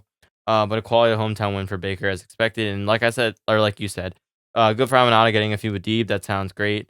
Sounds like it's going on over on Collision, though. So we won't see it unless we hear it's like amazing or something. Because I like both of them a lot. Highlight of Joe versus Hook from January. I love seeing that announce table spot again. Joe. Just looks so good. Tease Joe coming back. What else happened on this night? What else happened on that night? Well, on that show? No idea. Burning Daylight debuted. Oh, for sure. Oh my God. More was also the night they debuted that masterpiece of the theme when they beat the Embassy for the ROH Trios titles. Sure. What a beautiful day for music. Everyone remembers that. I do remember it. January 17th, 2024. By everyone, I mean nobody. They released the theme like 2 months later, too. It was very annoying. I think they released it on March 6th. You know how long I had to wait for that? Don't know. That was ridiculous. I checked every week. Okay. At least. Okay. Horrible. Non-theme talk. Go. Hook interviews up next. He's mad. He punches a road case. He's coming for whoever attacked Taz. Taz was written off with an attack. And because we missed the first 15 minutes or whatever, remember that was addressed. So we're like, I guess something happened to Taz. And then we watched the first 15 minutes. Yeah, what was stopping us from like, what? There's nothing to disprove that didn't happen on screen. Yeah. In the first 12 minutes. Right. Like that hypothetically could have happened in place of the Blackpool promo. And I'm pretty sure Taz is having surgery. I think like shoulder and knee or something. I just don't know why they have to write him off, because it's not like he's in major stories. He's just a commentator. So I don't think they need to like, unless there's an angle. Well, here. I think they're starting to treat Hook a little more seriously. So like it's I think that's it. Right? Builds a feud of who took out his dad. It's just a thing for now that he's given up the title and whatever. I think that has to be it. It's an avenue for him to turn into. I think. Yeah, so all I had to say was this at least answers my question whether or not that attack was kayfabe or not. Right. I'm curious as to where this angle is going to go. Glad they're trying something with Hook, though, because I think you have to. Yeah, I mean, I'd be fine if they didn't, because I've kind of... I would be fine if they didn't, but I feel like try something. Off the rose for me, as they try say. something, and then if it doesn't work out, then we know. Yep. Christian Cage promo. He told Pittsburgh to shut up while he conducts business. He says if we've been in awe of what he's already accomplished, because we all are. Yep. You haven't seen anything yet. He says soon enough he'll have it all, hook, line, and sinker. I thought it was solid. It just felt like you're trying to keep him in our minds, with the That's all it contract and was. whatnot. But, and I could be reading too much into this. The fact that this is right after and he said hook, line, and sinker. Yeah. And it's Hook's dad. Hook's dad is gone for an extended period of time. Maybe Christian took out Hook's dad and then he's going to try to recruit him or something. It does seem like conveniently placed and using the word hook, and we just talked about... Because really, the hook, line, sinker line is unnecessary, and this Hook's promo daddy's was nothing. Gone, so... And nothing else about this promo was really different. Right. So, I could be looking too closely, but it did make me think immediately. I was like... I mean, there's a lot of things that make sense there. I didn't even think of that being Hook's dad until now. Hook is fatherless. So, yeah, maybe Christian's sick of picking on the people already without fathers, so now he's going to take out other people's fathers. And then he'll take out Billy Gunn next. And then down the line, we'll learn that it's Luchasaurus that took out Hook, and then they'll whatever, and Luchasaurus will turn on Christian and join Hook. And they'll run back Hook with Jungle Boy with just Hook instead of Jungle Boy. It's like the giant guy with a small little guy. Lucha Hook. Hookasaurus. Right. There you go. Hookasaurus. Nice. Jungle Hook was actually funny. Lion Hook was stupid, but Jungle Hook did amuse me. We got highlights of Danielson Omega from Grand Slam and from the initial Grand Slam. And to kind of go back to your point about this being the last probably Danielson Okada, the fact that this is going to be the only Danielson Omega match is pretty crazy. It is. And that it ended in a draw. I mean, I think is a nice way to go. He did say he's not retiring forever. That's true. From being a permanent or a full-time wrestler. So with that being said, if he does come back for something, I would love for him to come back for Danielson Omega. Because I'd like for them to at least have someone get a definitive win. Yeah. I do like the touch that neither of them have on it because they're both revered as some of the best for different reasons, or different styles at least. Mm-hmm. So it is nice, but at the same time, someone got to win. Then we get a main interview. It wasn't much, but she was talking about Willow getting her business, and Willow kind of came in. They were arguing until it got broken up. I forgot to take notes on this one, and then TGR kind of just summarized it. So I went off of him, so credit to him. But it was a great promo for May.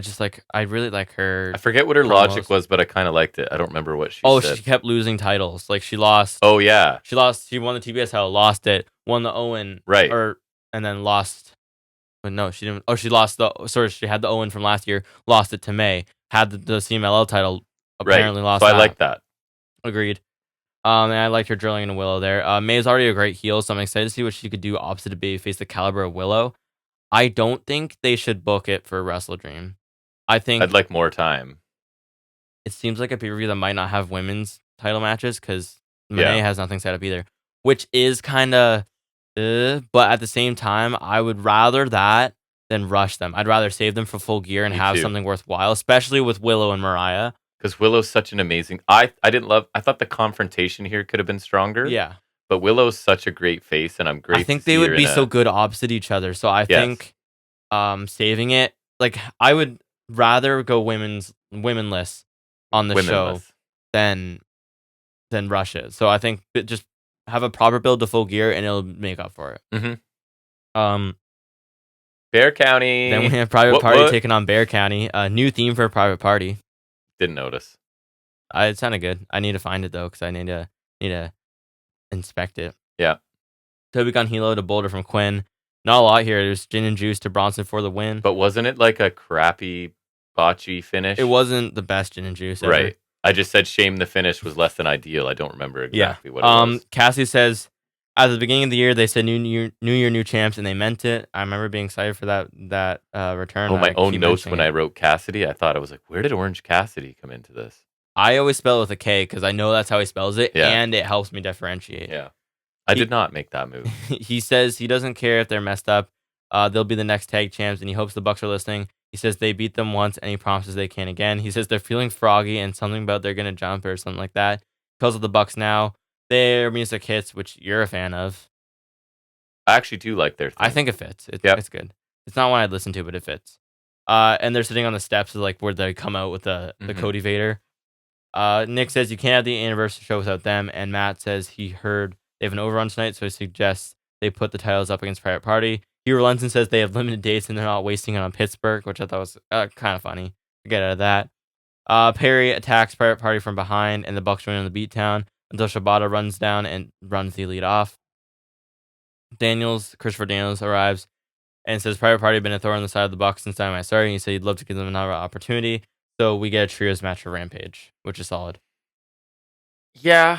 So Isaiah Cassidy tried really hard here. Obviously. I thought he was pretty good. He was okay, but like, if this is the elevation of Private Party, I don't know, man. Like, I feel like, I guess I'm old school maybe, but I would love to see Private Party winning a bunch of matches against tag teams and like establishing themselves as, instead of it's just like, just feels like we've decided you're more important now, so you're more important. Yeah, I know there's a 3-way on collision for number one contendership. I think it's them, Top Flight, and House of Black. I feel like it's just too out of nowhere and sudden. Like, you're at the level of the Bucks now. I would have loved to see them like the dreaded word momentum, right? Winning, beating some get some tag team matches instead of like you've done nothing different but poof, now you're like a big deal. Yeah, and it's I was not even that I don't like Private but... Party. I just would like them to feel legitimate instead of just like we're gonna elevate you to lose to the Bucks right now and move on.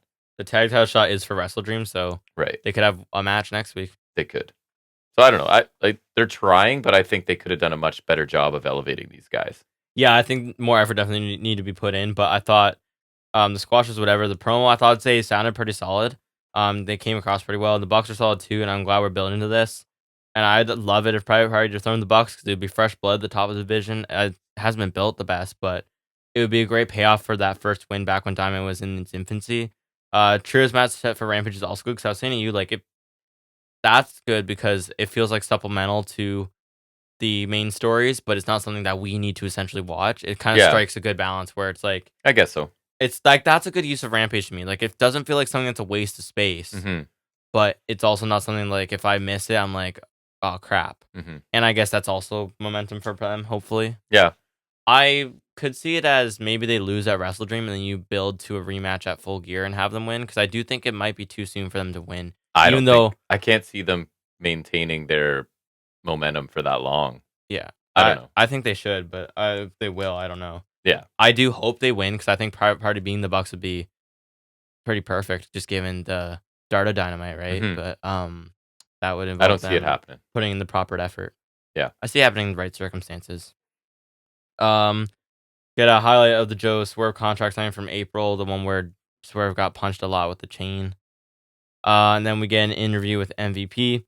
Nana was saying he used to be a wrestler, so he wants to fight MVP.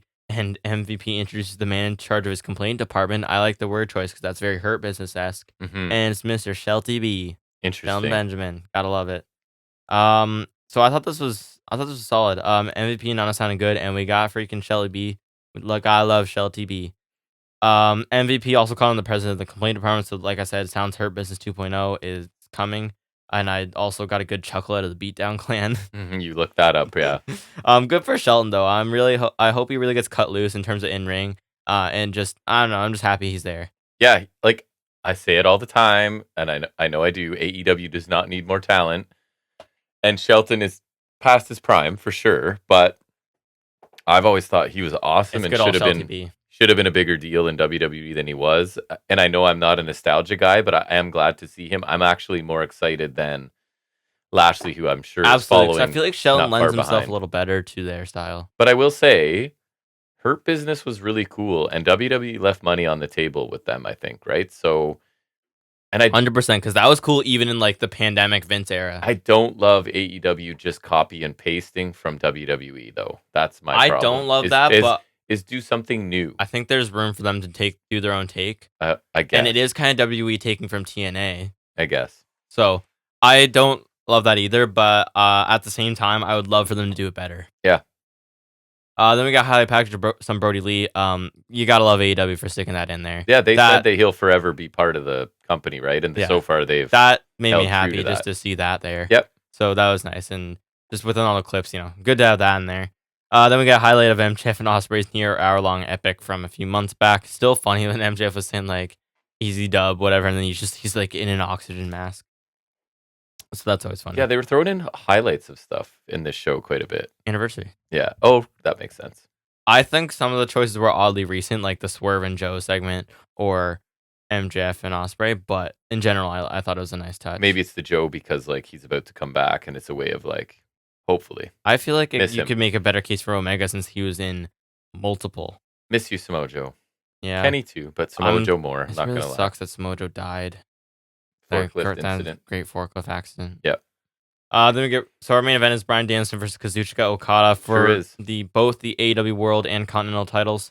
But due to Continental rules, the Continental title is only on the line for the first 20 minutes. Which is cool because it became part of the story, right? So the story of this is that Okada, he sort of wrestled the first 20 minutes trying not to lose rather than trying to win.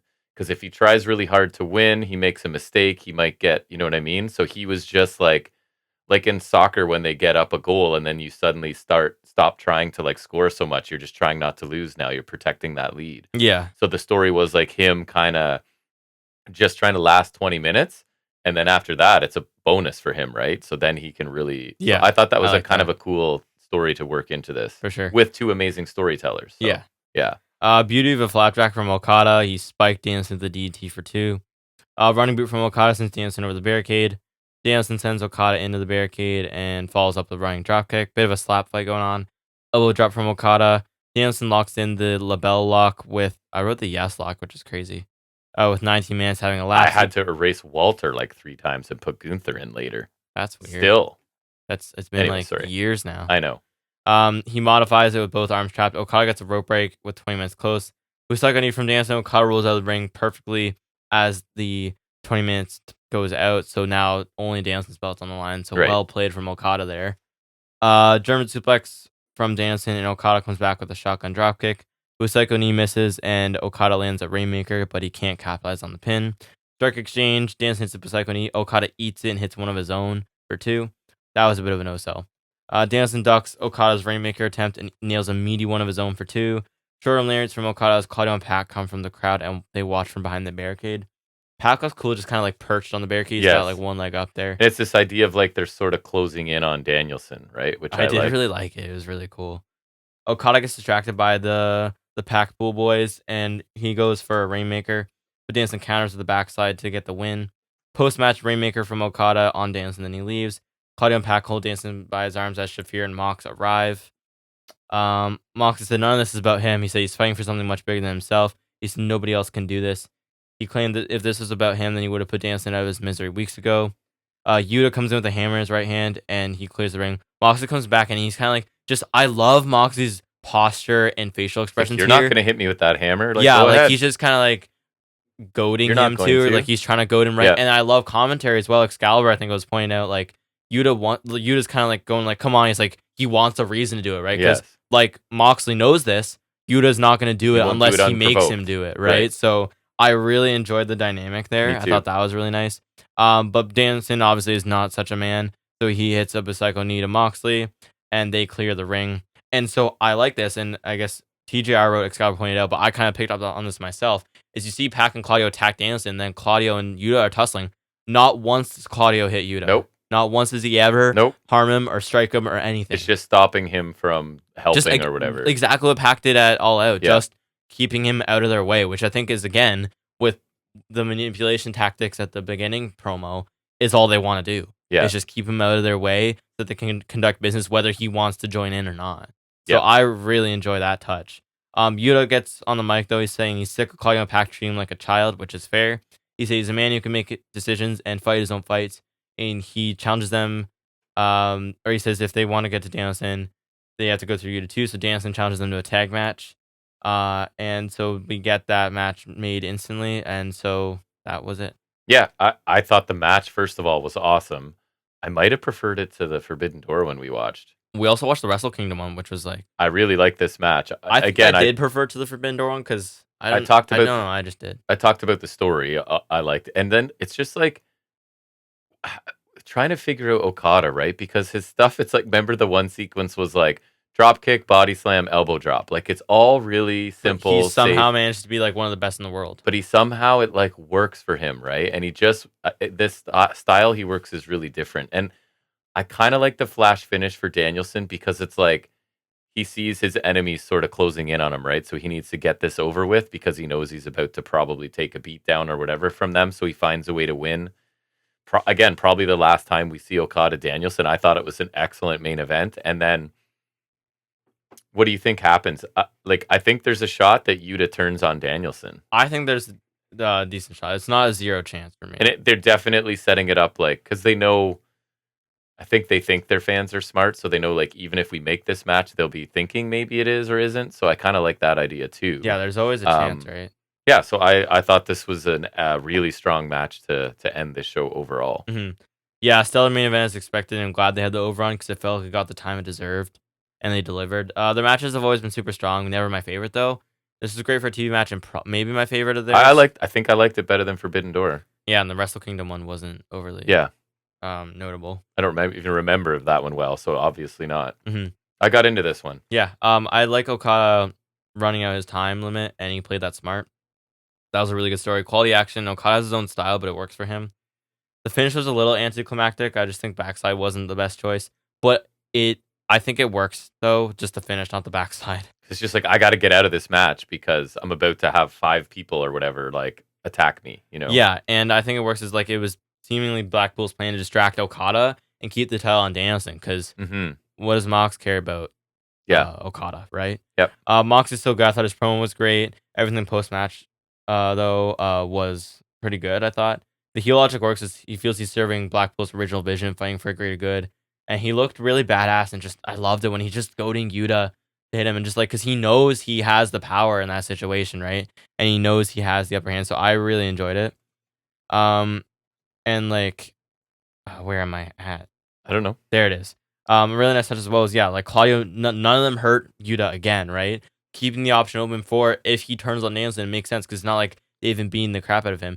Even if they did beat the crap out of him, wasn't that part of the thing in Blackpool anyways? Yes, exactly. So they always he's like the little brother that they picked on, right? But I guess that's part of his issue, right? Which is good because that's still some motivation for not going with them, right? So I feel like they've done a really good job here of making it reasonable for him to do either one. I agree. So that's a really nice touch here. I think, like you said, there's a good chance he turns on Danielson, but I think there's a good chance he doesn't as well. I agree. And so I like what Yuta said as well in his promo because he has a point. He's always been kind of viewed as that little brother, and he wasn't included in their plan to begin with. And they also manipulated him in defending the trios titles. So I think all this was really well done, and I'm interested to see where it goes next week. And I'm wondering if Yuta turns or not. Me too. Because again, it could happen there, it could happen at Wrestle Dream, it could not happen at all. Should be a good match, and there's also storyline repercussions that for sure. I feel like that has to go main event. So yeah, I think so. Just to serve the world title build. Really good show, I thought. You got Ricochet Ospreay. That, think about that. On a TV show, you got Ricochet Ospreay, you got Danielson Okada. Both delivered to me. That's pretty cool. And Hangman and Juice was a lot better than I expected. Hangman and Juice, I really enjoyed too. Darby segment, really good. Opening segment, really good. Closing little bit is interesting, right? So, D. Baker, I liked as well. I gave this an A- show. Not everything was perfect. Even just a little bit of intrigue from Christian in a really basic promo, but the whole even Jericho didn't completely suck. Right. So I thought this was a really good show in ring, first of all, and then some of the segments were pretty strong too. I went A-. I thought it was cool. And that's another banger special because Grand Slam I really enjoyed, even though that was just match. But that was really this felt less pay-per-view and more like just a really this felt like more of a good episode of television. I think I will grade them equally, as I agree with the A-. But this one would definitely feel more of a really good episode of television, opposed to getting a free pay-per-view. Yes, both that's exactly great. It. Both great. Agree. Just different. Agree. I think bookended. The matches were awesome, obviously. And so yeah, Ricochet Ospreay, great opener, and I love Takeshita's involvement there. I'm really happy that he's in this mix. I'm really interested to see where that goes storyline-wise with Callis, and also the match at Wrestle Dream should be awesome. Main event was great, and the Blackpool stuff, anything with Blackpool was fantastic, and that just goes without saying at this point until that changes. Yep. I thought most of the segments were pretty good. Monet was whatever. Most of Jericho's whatever, but again, not the worst one we've seen. Not so at all. That's the nicest Saved thing I by can Briscoe. say. Darby was great. The Hangman Juice match was surprisingly strong, and great to see Switchblade back. That's a good return. Yep. I liked Private Party's promo. The squashes, whatever. Cage was good. Hook, fine. May was solid. And I liked all the little nostalgic bits and Dynamite here. Yeah. And so I enjoyed a lot of this. So yeah, I'm gonna agree with the rating for sure. Very strong show this week. I hope they can carry that momentum. I think you should, for considering it's Title Tuesday and a go home. There's a lot riding on next week. There is. So hopefully we like it as much or more. But now we'll shift gears. We'll do a little bit of trivia in between talking the weekly wrestling show, as we call it, off the top of his head.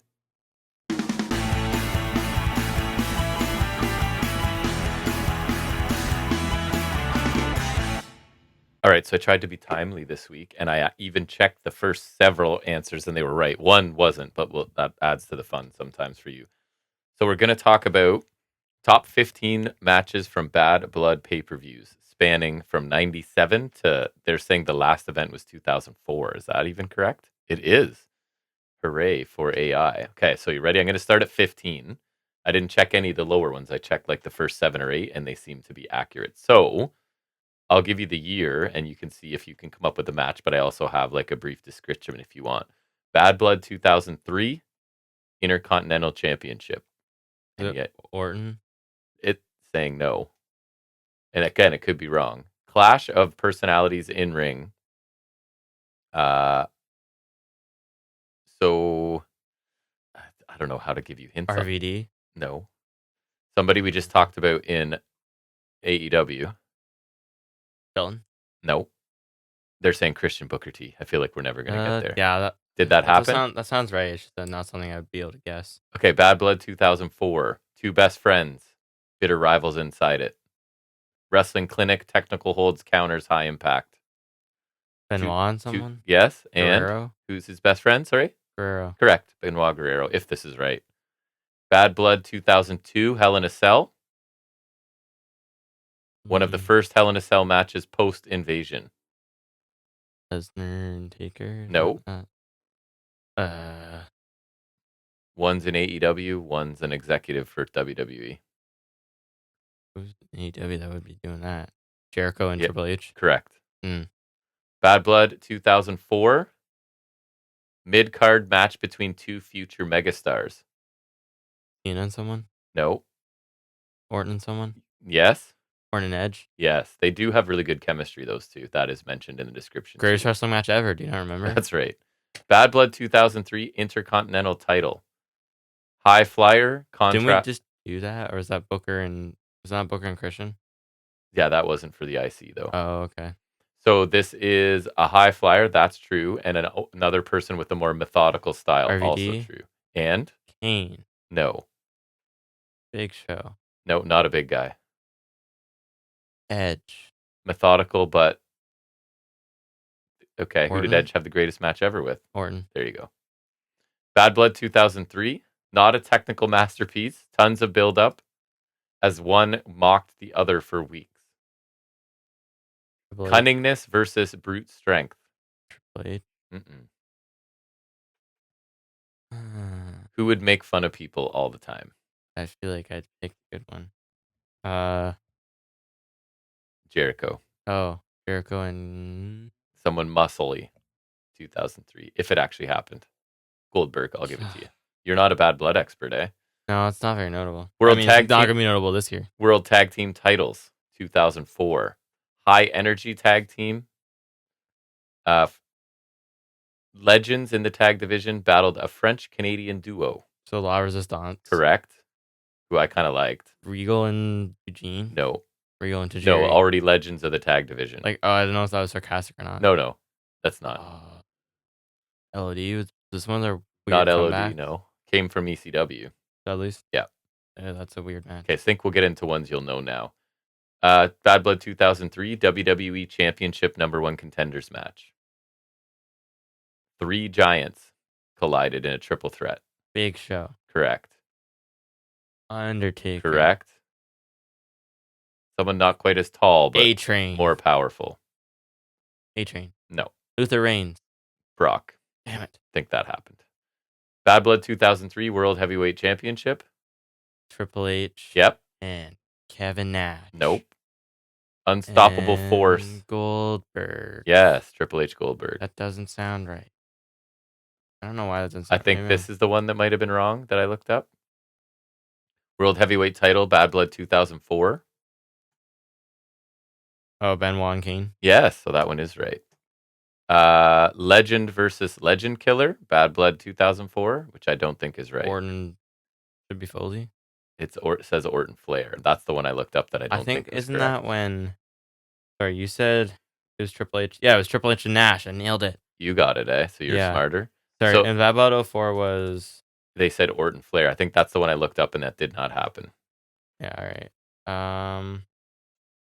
Orton Flair, no, it was Orton Benjamin. Right. Benjamin. Shelty B. All right, so I think these were correct. Bad Blood 2003, Hell in a Cell. Oh, Triple H and Nash. Correct. So see, that's funny because then didn't they also say it was Triple H and Goldberg on that show? Did they? And so I was They right. did. Can't both be right, I don't think. So this is tag team match, Bad Blood for the tag team titles 97. An odd pairing. Bulldog and Owen against Correct. Austin and my dude Love. Great. I was gonna say if you said Mankind, be like, nope. I was gonna say Michaels because they were the tag champs before that. Bad Blood 2004, Hell in a Cell. I did look this Triple up. H and Shawn. Correct. I know that because I played the showcase match. And number 1, Bad Blood 97, Hell in a Cell. Taker Shawn. Right. That's like the one. That's the Kane debut. I knew you would get the ones at the top. The bottom ones are a little more obscure. Bad Blood is not known for having amazing it's wrestling. It's known for like a couple of those matches, and that's it. That's like it. The top 4 or 5. Probably like the 2 Hell in a Cell matches, the Triple H Shawn one, and then the first Hell in a Cell. Right. All right, good job. So we'll switch back to talking about the week that was in wrestling. Anything that we thought was notable or worth talking about. It's called Highspots and Restholds.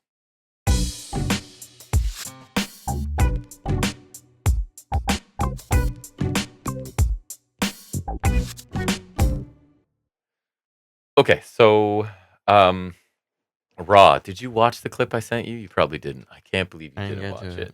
So Jey Uso opens Raw, and he just leaps into the lead for worst segment of the year. Like, I don't think he's going to lose at this point. He completely forgot. I don't know. Jericho's...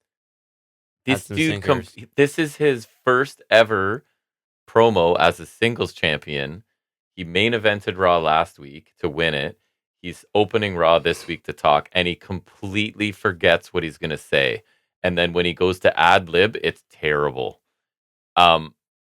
Almost begs the question, why did we do this? The only thing that saved him was the stupid yeet in between everything he says, because it gave him like a second and a half to think something else. Like, I love you, yeet. Thank you for supporting me, yeet. Like, it gave him a second to try and figure out something to say. And I read a bunch of recaps, and they don't seem to notice. Like, I don't know if they don't actually watch the show. Dude forgot what he was saying for like... He goes silent for like, I'm going to estimate 30 seconds. And I don't even think I'm exaggerating. And then he goes into like saying one word. So it was awful. He kind of recovers.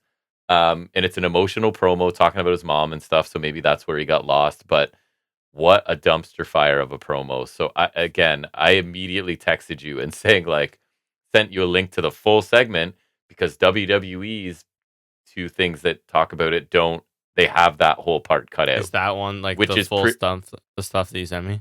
The one I sent you has the full promo. Okay. The one from WWE's official site, chop off that first couple minutes because it was a disaster. And also coming out of that same segment is Braun Breaker is a babyface now.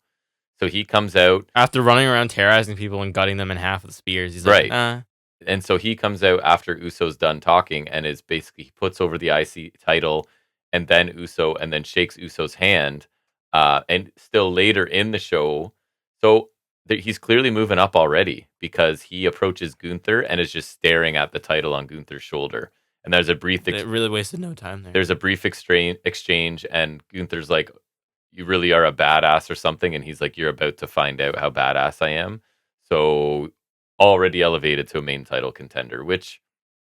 Slow burn it. He could actually take it from Gunther. I don't love that, but slow burn. Yeah. If you're going to do it.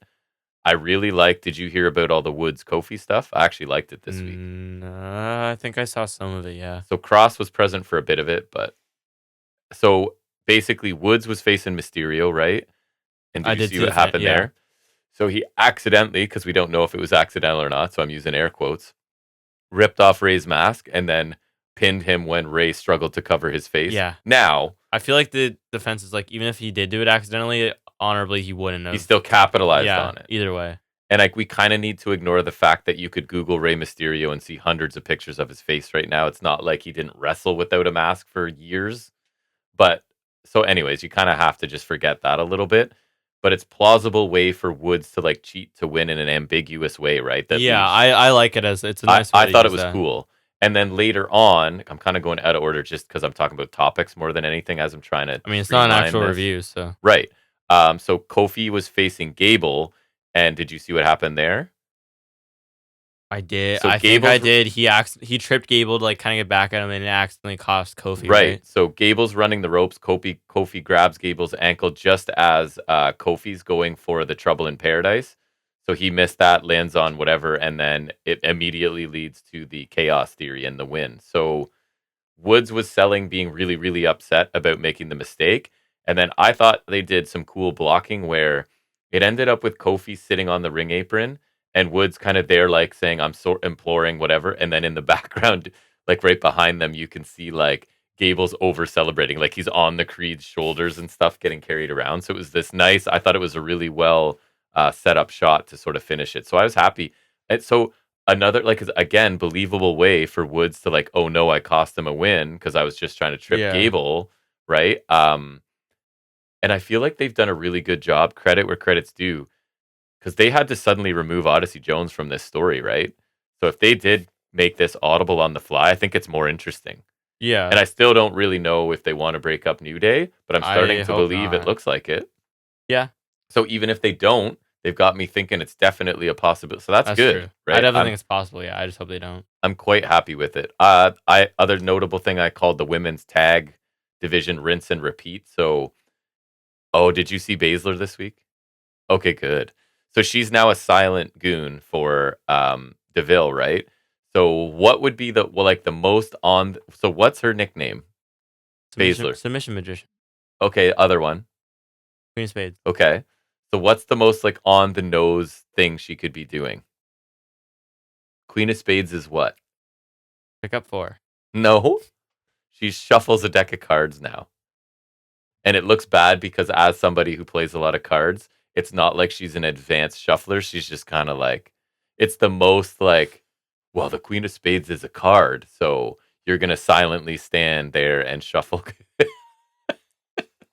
I was sort of hoping you hadn't seen it because it's the most like on the nose. Oh, it's a card. So shuffle cards. Oh, that's Anyways, that's not good. do I have PFC written down, which is Pure Fusion Collective? Yes. That's not something worth remembering. So they cheat a bunch, and the ref looks really stupid. I think Lyra even got a visual pin here, and there's multiple distractions. Zoe beats Lyra with the Zoe to sleep. Thanks to Poison Rana for that. I'm stealing their names there. The heels continue to beat down after the match. The Rave Girls make the save. And then a little later in a segment, Dawn and Fire confront the Rave Girls like you think you're jumping the line. So it's the same I saw four tag teams they have. Katana or Catanzaro big- had a Face mask with a broken face. Cody mask. So it's just the same 4 teams that exist, right? Plus damage control. Changing character just dynamics sort of- and then shifting in matches. Right. It's them and I don't know if you mentioned them yet, but Cargill and Belair. That's it. So obviously because they're the champions. So that's right. So that's pretty much all that's going on. Punk and Drew had their final face-to-face ahead of Hell in the Cell. Difference is women's tag division has always been on life support. It Just has. all of tag wrestling this year. It has. Drew is dressed all in a black suit. It basically says to honor Punk's wife, since she's going to have to be the one to take care of Punk after Drew is done with him in Hell in a Cell. He's basically goes on this thing about, you taught me how to hate, right? Saying to Punk. And then I actually kind of liked what Punk said. He was talking about he's been living in a hotel for 4 weeks because he can't subject his wife to the state that he's in from this feud with Drew. So it's like, I can't even go home because I don't want to. That feels a little cheesy. I kind of liked it, actually. That reminds me of Monsters Ball. But I will say, interestingly enough, Drew got some applause a couple times when I don't think he was supposed to. Like, there was a little bit of an anti-Punk. Oh, this match is bloody. Speak of the devil. Supposed to be. Anti-Punk contingent who are cheering for things like Punk will be gone or whatever, right? So I thought that was interesting. You saw that R-Truth was back. Runs into Miz backstage, tells him he made a match for them to face AOP, which he calls AOP, because that's R-Truth and he doesn't get anything right. That one's kind of funny, though, because that's just like, that doesn't make him look overly stupid like some of the things they've done. No. It's just like, that's just pronouncing it. That was kind of funny, actually. So Miz turns on R-Truth mid-match with one mediocre kick. and then just Yeah, leaves. that looked lame. So R-Truth takes the powerbomb neckbreaker from AOP, obviously. Does anyone care about Miz heel or face? I don't think so. I care think about him more heel. People have expected this because Cena. he'll be one of Cena's opponents. Yeah. Right. I don't care, but I don't care less because he's a better heel than him as babyface never makes sense to me. No, I agree. I don't really care either way. The only time he almost worked is because he was opposite Shane, and I think that's just because Shane was unbearable. Yeah, true. So Braun just turned, Miz just turned, Woods is teasing turn. So lots of flipping going on right now. Feels like they're kind of shuffling the deck a little bit, changing some things up, which is not necessarily a bad thing, right? Good news for us because we're fans. McDonough hit a devil inside and got a pin, eh? Hey. So pretty good trios match, actually. It was, them and... Wasn't it LWO? Yeah, against LWO, that's right. So Balor shows up, even though he was supposed to not even... I think he was saying he was having trouble at the airport or something. So it's a surprise he showed up. He shoves Joaquin Wilde off the top as Liv's distracting the ref, and that leads to the devil inside for the win. Again, another story that doesn't feel really fresh at all because it's been really... I hear they just keep kind of doing the same stuff with that story too. Like, wasn't it this week they got beat down and again? Like, yes, and I quite liked it. Like, a month or more ago. It's just they kind of like run a stale. They're spinning their wheels. That's a sign you need to like kind of pay it off at the pay per view and then be done with it. Correct. So yeah, it's going on a little longer than I need it to. So Ripley interrupts a Balor promo too, ends up shoving Dom in a shark cage. So it's like she brings out the shark cage for dramatic effect at the end of that match because Balor was saying whatever he was saying after the match about Priest. And then so it was kind of funny because Liv literally runs away from Ripley, right? And allows Dom, but then she sort of sneaks back and attacks Rhea from behind. And then, yes, Judgment Day beat down Priest again. The numbers game gets to him and a multiple coup de grace. I don't know, 3, 4, whatever it was. Yeah, I think it was 3 I saw. And the new commentator calls the sling blade a slingshot. But like we talked about, other than needing to perfect some, he's actually quite good. That's like the smallest issue. Right. He sounds good. He gets really into things, you can tell, and gets excited. He just doesn't know the name of everything yet. So that's something he can learn. Yeah, that's something that can easily be like fixed over time. Sheamus challenges Pete Dunne to a Donnybrook match. Is that just no DQ? That's like the Irish version of of an ODQ match. Yeah. Yeah. This is where Pete Dunne loses again. Yay. That's right. Butch. Another generic like Wyatt 6 video ending with a QR code. And I think they're zeroing in on a new target, but I haven't been invested in that. It's losing steam, right? Which sucks because I love it. Almost felt like, okay, we have an idea for Gable, and then after that, we're not sure. We need some time. But during that time, it's need something kind of like Gable. Like, as they could target New Day because like they have a family kind of issue. Yeah, I guess. But I don't know what else you could do. Honestly. Sami Zayn cut a good, passionate promo about like being disrespected by Walter and bringing up there it is. I didn't fix that one. And it bringing up tough memories for him. And then of course he brings up again. He's the only one who's pinned Gunther on main roster. Gunther says losing to Zayn was the most embarrassing night of his life. And I thought this was cool. He was like, I brought my family to Mania too. I flew them all over. I just didn't parade them in front of cameras and make a big deal about it.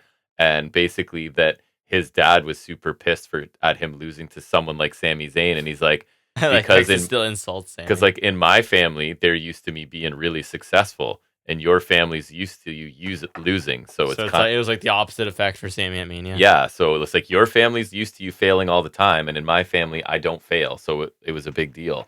And then he was basically like, Zayn comes back kind of like, now your dad will know that you're a loser and a coward, which I thought was a nice little comeback too.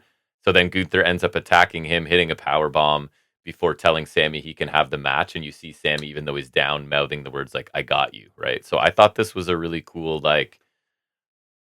However, I didn't love the look for Gunther because up to this point, because he keeps repeating that Sami's not on his level, whereas Sami just keeps giving him with irrefutable evidence that, yeah, I actually am, right? So it kind of looks like Gunther's ducking Sami, which I don't think with the way they presented Gunther and the way I want him presented. Yeah, but he's not ducking anyone. With how he's been presented, if this is the one guy that's been able to get him recently, it's good for Sami. It's like, then at least it's something else for and Gunther. I think Gunther avenges that loss. Too. 100%. So, especially if you're giving it away on TV. I thought a really good pro wrestling segment, though, in ring.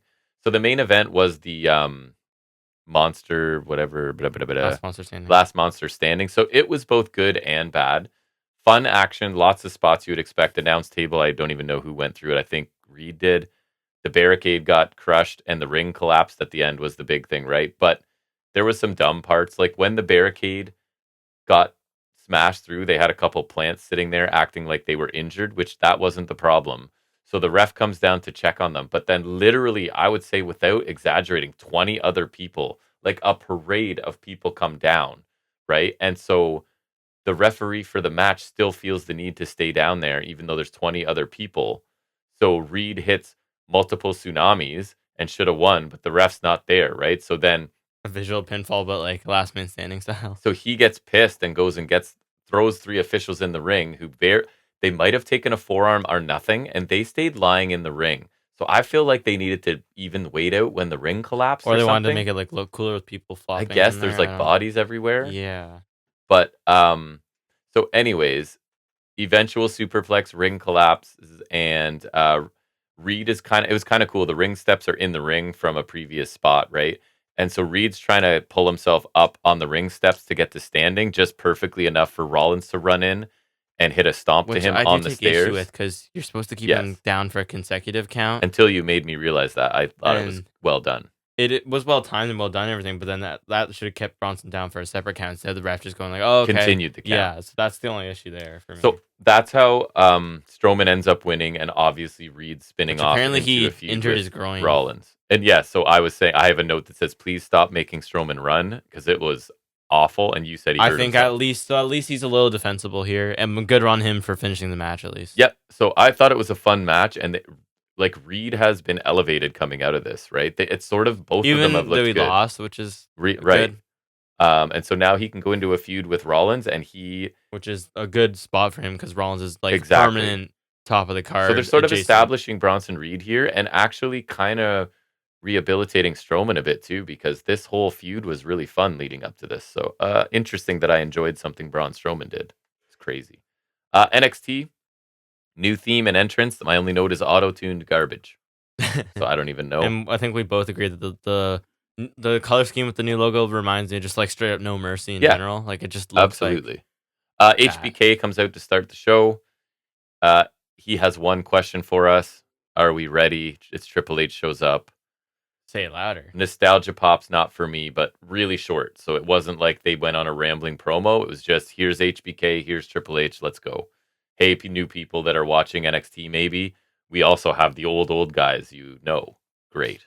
Roxanne versus Julia was the opener. You didn't talk about what Sean was doing in that segment. What did he do? The reveal. Oh, the new championship? That's all. Which are very generic looking to me. Not great. It looks like a kid whipped them up, or somebody whipped them up like on a digital I was program asking for new belts, but they're generic. Not great. I don't love them. So Roxanne Julia for the NXT Women's Championships, the opener, and yes, this is where they announced the winner will get a new title belt. Commentary are really putting over Julia really hard, as it's kind of they're feeling each other out to start the match. It's one of those like evenly matched, no one can get an advantage for several minutes, holds and counters, dueling pinfalls. And then it was weird. Vic says something like, this could be 2 of the best women wrestlers in the world, and Booker like disagrees. Even though it's Julia's like world renowned, and then Perez. And he loves Perez. Perez went through his company. Girl, yeah. So I thought it was like, that's funny. Oh, if Vince were there, he'd be like, "What are you doing? Like, how are you? We're trying to say, put over the product." That would get him heat with Vince, and then he'd be done. Nothing else that he's done, but that would get him heat. Pretty cool bridging avalanche butterfly from Julia. More submissions and counters. Rings of Saturn and STF. A little bit of sloppiness before a pop rocks. Julia rolls to the floor, grabs Perez through the ropes, and hits a Northern Lights bomb on the floor that looked cool. Perez goes to get the belt because she's a heel. The ref's sort of dealing with her. Someone, and I couldn't quite figure out who it was in the moment, shows up, hits a future I shock. thought when they were hooded, it was Vacker. So it is Cora Jade. I'll reveal that. She has used the butterfly DDT before. And to clarify, future shocks, like when Drew has them, like they kind of land in between his legs, so it's different. So this is just a double butterfly DDT, yeah. Okay, so she hits that to Julia on the floor, and then immediate pop rocks basically, and it's over, and it is Cora Jade, which is not great for me. So the match was good, not great. Bit of a cop-out of a finish, right? They found a way to have Julia not really lose, which we said neither of them can lose, so it's not really surprising they went It does kind of make sense, yeah. I felt Perez could lose, if anything, though. They better have a good reason for Jade's attack, though, to get some story going, right? Don't hold your I breath. don't count on them to be creative, but they Yeah. need something there. So not long enough to be an epic match, solid TV match. Definitely a much better one between these two somewhere down the line, I'm sure. Fraxium are playing WWE 2K, and Fraser's getting mad. Axiom's basically like, you need to work on keeping your temper in check. And then basically Fraser immediately gets mad about getting pinned in the game and kind of rage quits for a minute. And then he comes back and he's like, okay, you might have a point. So I think it's this idea that, He's like the hot-headed one. right, which is kind of coming out of nowhere a little bit, but they've been, Guess like never slow down, so he's kind of like, yeah. I guess it kind of. And so There's it's something the there. idea that his temper could be their downfall. Like, this team's amazing. That's fair. Other than at least then Fraser, they're kind of starting a reason for them to split later. yes. So I guess at least that's kind of something. Yep. Ava and Punk are interrupted by Lexus King, who says he's trying to be better than his dad. And he really tried hard not to cheat last week, and he ended up losing because who was he facing again? Oro, and who And he cheated. cheated to win, right? Even though he has the most supervillain facial hair known to man. It really does. It's incredible lately. So Punk says King can either win at all costs or go. This isn't very nice. Or go against your genes. Basically saying like, yeah, your dad was a piece of crap.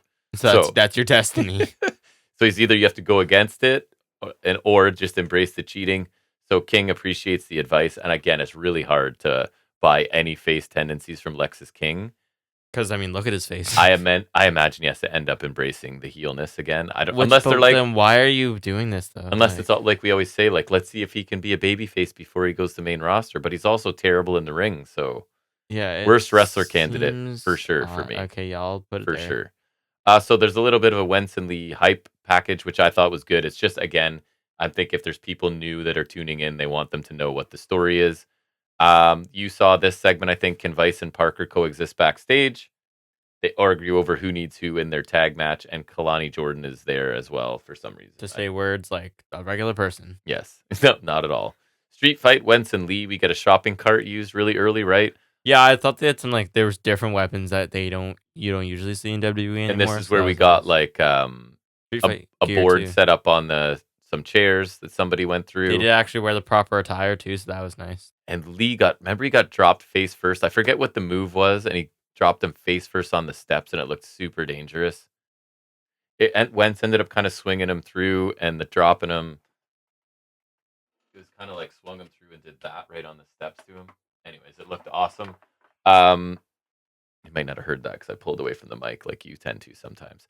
So Swanton onto a trash can with Lee in it after really a bunch good of kendo shots. He landed on Lee like long ways. Lengthwise. So that like kind of feels like there's no way to hide from that impact. Right. And the trash can crumpled nicely. Wentz gets shoved off the top, mostly misses a table on the floor. It looked rough. It almost made it look it looked like he overshot it. So he kind of clipped the edge and then straight to the floor. Definitely hit the floor. My note just says double chain fist, so I assume it was the same chain and they both were wrapped up in it, punching each other. So they were both down there. And then the finish kind of comes because Wentz is hesitating a chair attack, right? Because this is his best buddy for years. Lee ends up taking over some punches with the chain and then a Meteora off the ropes with the chain wrapped around his knees. And it actually looked pretty good because it kind of went around, went by Wentz's throat. So Wesley wins as kind of expected. I thought a pretty fun. And then need a tiebreaker. That'll be something. I don't think so. I think this is it. And I feel like that's typically how you go, though. Wentz is back to TNA, I think. I thought it was a pretty good match. You were there for it, I think, right? Yeah, it was pretty good. It was a little shorter than I expected. Me too. I thought it had some good spots. Fun but so they don't have the overrun anymore, right? So it feels like they really have to get things going. That's true. So Femi and Tony D on Miz TV, you were there for that too, I think, right? I didn't pay attention, but I was there. Tony's talking about how he's channeled his fear of Obafemi into training so he'll win. Femi says that he's like, look at him. I can tell that he doesn't. This is the look of a man who doesn't believe what he's saying, right? Which I thought was cool. Tony says he has a lot of friends and family, and Femi's like, yeah, but none of them can fight for you, right? Like, it's still gonna be me killing you, basically, and that Tony can't beat him. They stand up, say a bit more stuff, and Miz does his sign off. Femi sounds really good, but again, he's playing off a cartoon mobster, right? So it's tough I don't know. Who wins, you think? And then, so does this elevate Femi to main? Femi, I saw like a post from today, like he just hit the longest run, so that milestone's set either way. So I feel he goes like to take they're on building Trick to Tony D, and we get a couple of black people in prominent positions that they're lacking. For that, they're seeing that for main roster, I think. Well, just in general, I guess. it couldn't hurt. But I think it'd be too soon to beat Trick, and then I do feel like they're building to Tony D beating Ova though, which sucks because that's a lame one to be the first guy to do it. Because if he does all of this special training and blah blah blah and loses again, then it's like Yeah, maybe that's the excuse to repackage this guy or get him out of here. I hope, but Get him some sort I'm of not confident in that no me though. either. Cora Jade still speaks really awkwardly. I didn't think she sounded very good in interaction with Roxanne. Perez says, ends it by saying that maybe a common enemy can bring them back together. Because now they're both mean girls They instead can of do just it. one They of can be them. another mean girl group. Nice. So it is Lola Vice. Isn't that like the only group in the women's division? It's like mean girls and then those who oppose them. Yes, that's what it is. Vice and Parker taking on Fatal Influence. Speak of the devil. And I was actually excited for Kalani on commentary because she's so bad, and they put her in a position to speak. She I don't didn't remember say a anything of ton. note. Yeah, She didn't really say a ton, unfortunately. This match for me was just cold, and the crowd seemed to feel the same way. They were sort of working together. Vice and Parker went from like working together in the beginning and almost like posing and taunting to like blind tagging each other and annoying each other. And then Parker walked out, right, leaving Lola Vice to take yeah. I think she got accidentally hit once or twice. she took the knee Shining Wizard combo from the heels and took the Wasn't a pinfall. knee from Jane, and then like remember Henley kind of tried to come by with the house call as well, Oh but yeah, like I think Jane kind of connected a little earlier, so Henley didn't really do much. It looked like a solid knee though. it did, and then it was just kind of into Henley. Didn't look as big. So Fatal Influence Mean Girl it to Kalani after the match, but she brought backup, and it's Belair and Cargill Main roster, because black. because same race. So that's who comes to help you. Whoever's your race supports you. Javon Evans. Unless they want to directly fight you, it's one of the two. Yeah. Javon Evans talking about Randy Orton, I think, right? And I think Evans just comes across as sincere, but with a unique personality and delivery. He's more than just a high flying skinny kid. I think like there's a lot more to him. And Orton, I did like one thing he said was he is excited by the idea of what kind of crazy RKO he can hit on That's Evans. like actually a That's solid a really reason. simple, like, I got nothing against this kid. I want to fight him because, like, I hit RKOs out of nowhere and he does stuff I do nobody like else that. does. The thing that made me laugh is that he said he saw him as like a young Randy Orton. I'm like, No, dude, not true. what? Main event was They have to be cooking some crazy RKO. I think so. He does like the corkscrew splash, and if they time that right, you could easily RKO him out of that. He could. And I hear people are upset that Evans is like losing a bunch, but I mean, like, this is how things I go. feel like he has to lose to a crazy RKO too. Like that's just gonna happen. Yeah, I think so. But it's a good rub for him either way. Main event was Trick Page, With who? Punk refereeing, and it was so predictable. I knew it was going to happen. What do you think? The first two things that happened in the match, because Punk says he was been saying, right, I'm going to call it down the middle. It was like he has to obstruct both of them or correct. something. So yeah. I think it was Page pushes Trick into the corner first, and Punk That counts happens it every time. Didn't they do that in Punk's match with Drew? Yes, it's so telegraphed, and then Every time. immediately the roles are reversed and Trick put it. So, anyways, quote: Punk loves this brand and wants to help the next generation. That's a lie. Trick gets sent through the barricade early. We get an ego Zeds to Trick through the announce table. And Booker points out that Punk should be starting a 10 count. And he was really correct about that. They teased the same finish as when Page won the belt, like the accidental fall on top of him. So they teased that, which was a smart callback. Page hits a GTS, and I thought Punk counted slow, but it was never brought up. So maybe that's just his cadence. That's his regular cadence. I don't know. Sudden trick shot, and it's over. Felt like they were getting up to that overrun that they don't have panicked. anymore, and it needed to be done, right? So fine match about what you'd expect from Trick. Never going to be amazing, I don't think, at this point. Felt kind of short and pretty basic. So Punk hits a GTS to Page, obviously, because they need to just bury this guy 8 feet under. 6 feet's not enough. Like it's crazy what they did with him. So your thoughts on Trick winning and Page's title run? Not surprised. Bad title run. Really, like I said before, they shouldn't have let him say he was all ego because that's not the character I he's think playing they here. just shouldn't have done the bring He was at just all. Ethan Page heel. I think chicken heel. Trick isn't really better off from the Pete Dunne feud, even though I love Pete Dunne. It just like kind of kept him the same, and that's not through any fault of Dunne. It's just Trick kind of sucks. Trick's kind of plateaued, yeah. And yeah, like he's not gonna be a better champion now. I don't think. No, all it did was make Page look stupid. Yeah, constantly. constantly. I agree. So I'm disappointed in Page's run there. For people who hadn't seen a lot of Ethan Page, This is you're getting like 65% of Ethan Page. and you're getting him like just looking like a loser every Yeah. week. Like you're So not. He just didn't feel like a worthy champion just because they made him that way. No, through no fault of his own. Because I think when they actually let him shine, he's a great all around I'm wrestler. hoping now. I guess they can't because Alexander's a heel now. I was gonna say get him into a feud with Josh Alexander You and team let them again. Page go super mega heel. Bring back the You North. could do that, but there's no tag teams anywhere. Bring back tag wrestling. So, anyways, not a surprising title change. Kind of a ordinary match for the most part, to be honest. And yeah, I didn't see anything else this week. So No, I didn't watch any SmackDown. I just see that the Bloodline retained in that ladder match, and they chose Tonga Loa to grab the belt, which is a bold choice. because he could drop it or just take forever to unhook it, which he kind of did to seem to struggle for a second. He ended up standing on the very top of the ladder, which is a bold move for a man of his time. The health and safety concern. Won't be supported Especially by your him. workplace insurance if you do stuff like that. True that. I know that. I watch a 7-minute how to use a ladder video for 23 years of my job. I'm an expert in the 23 field. times 7 is a number. But I think we're minutes. at the end of episode 220, yeah? It's true. I don't want to talk about Bad Blood. Although, okay, if we watch any of it, I've seen that we'll the talk Hell in a about Cell it. match is pretty bloody, so I do kind of we may want to check watch that that. out. I'll watch that match at least. Maybe we'll banter about that. Yeah, that seems fair. We can cherry pick. and Technically, banter. that's a high spot Resthold thing. Yeah, they could do that too. That's like a just cherry pick it. perfectly plump that. If I cherry pick it, I will probably only watch that match.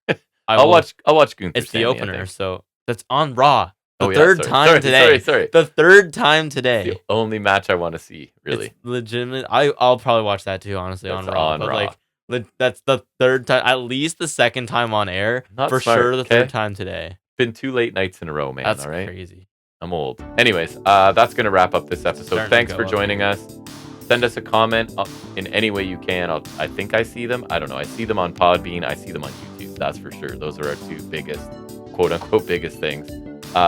So appreciate you taking any time out of your week to listen to us talk about wrestling.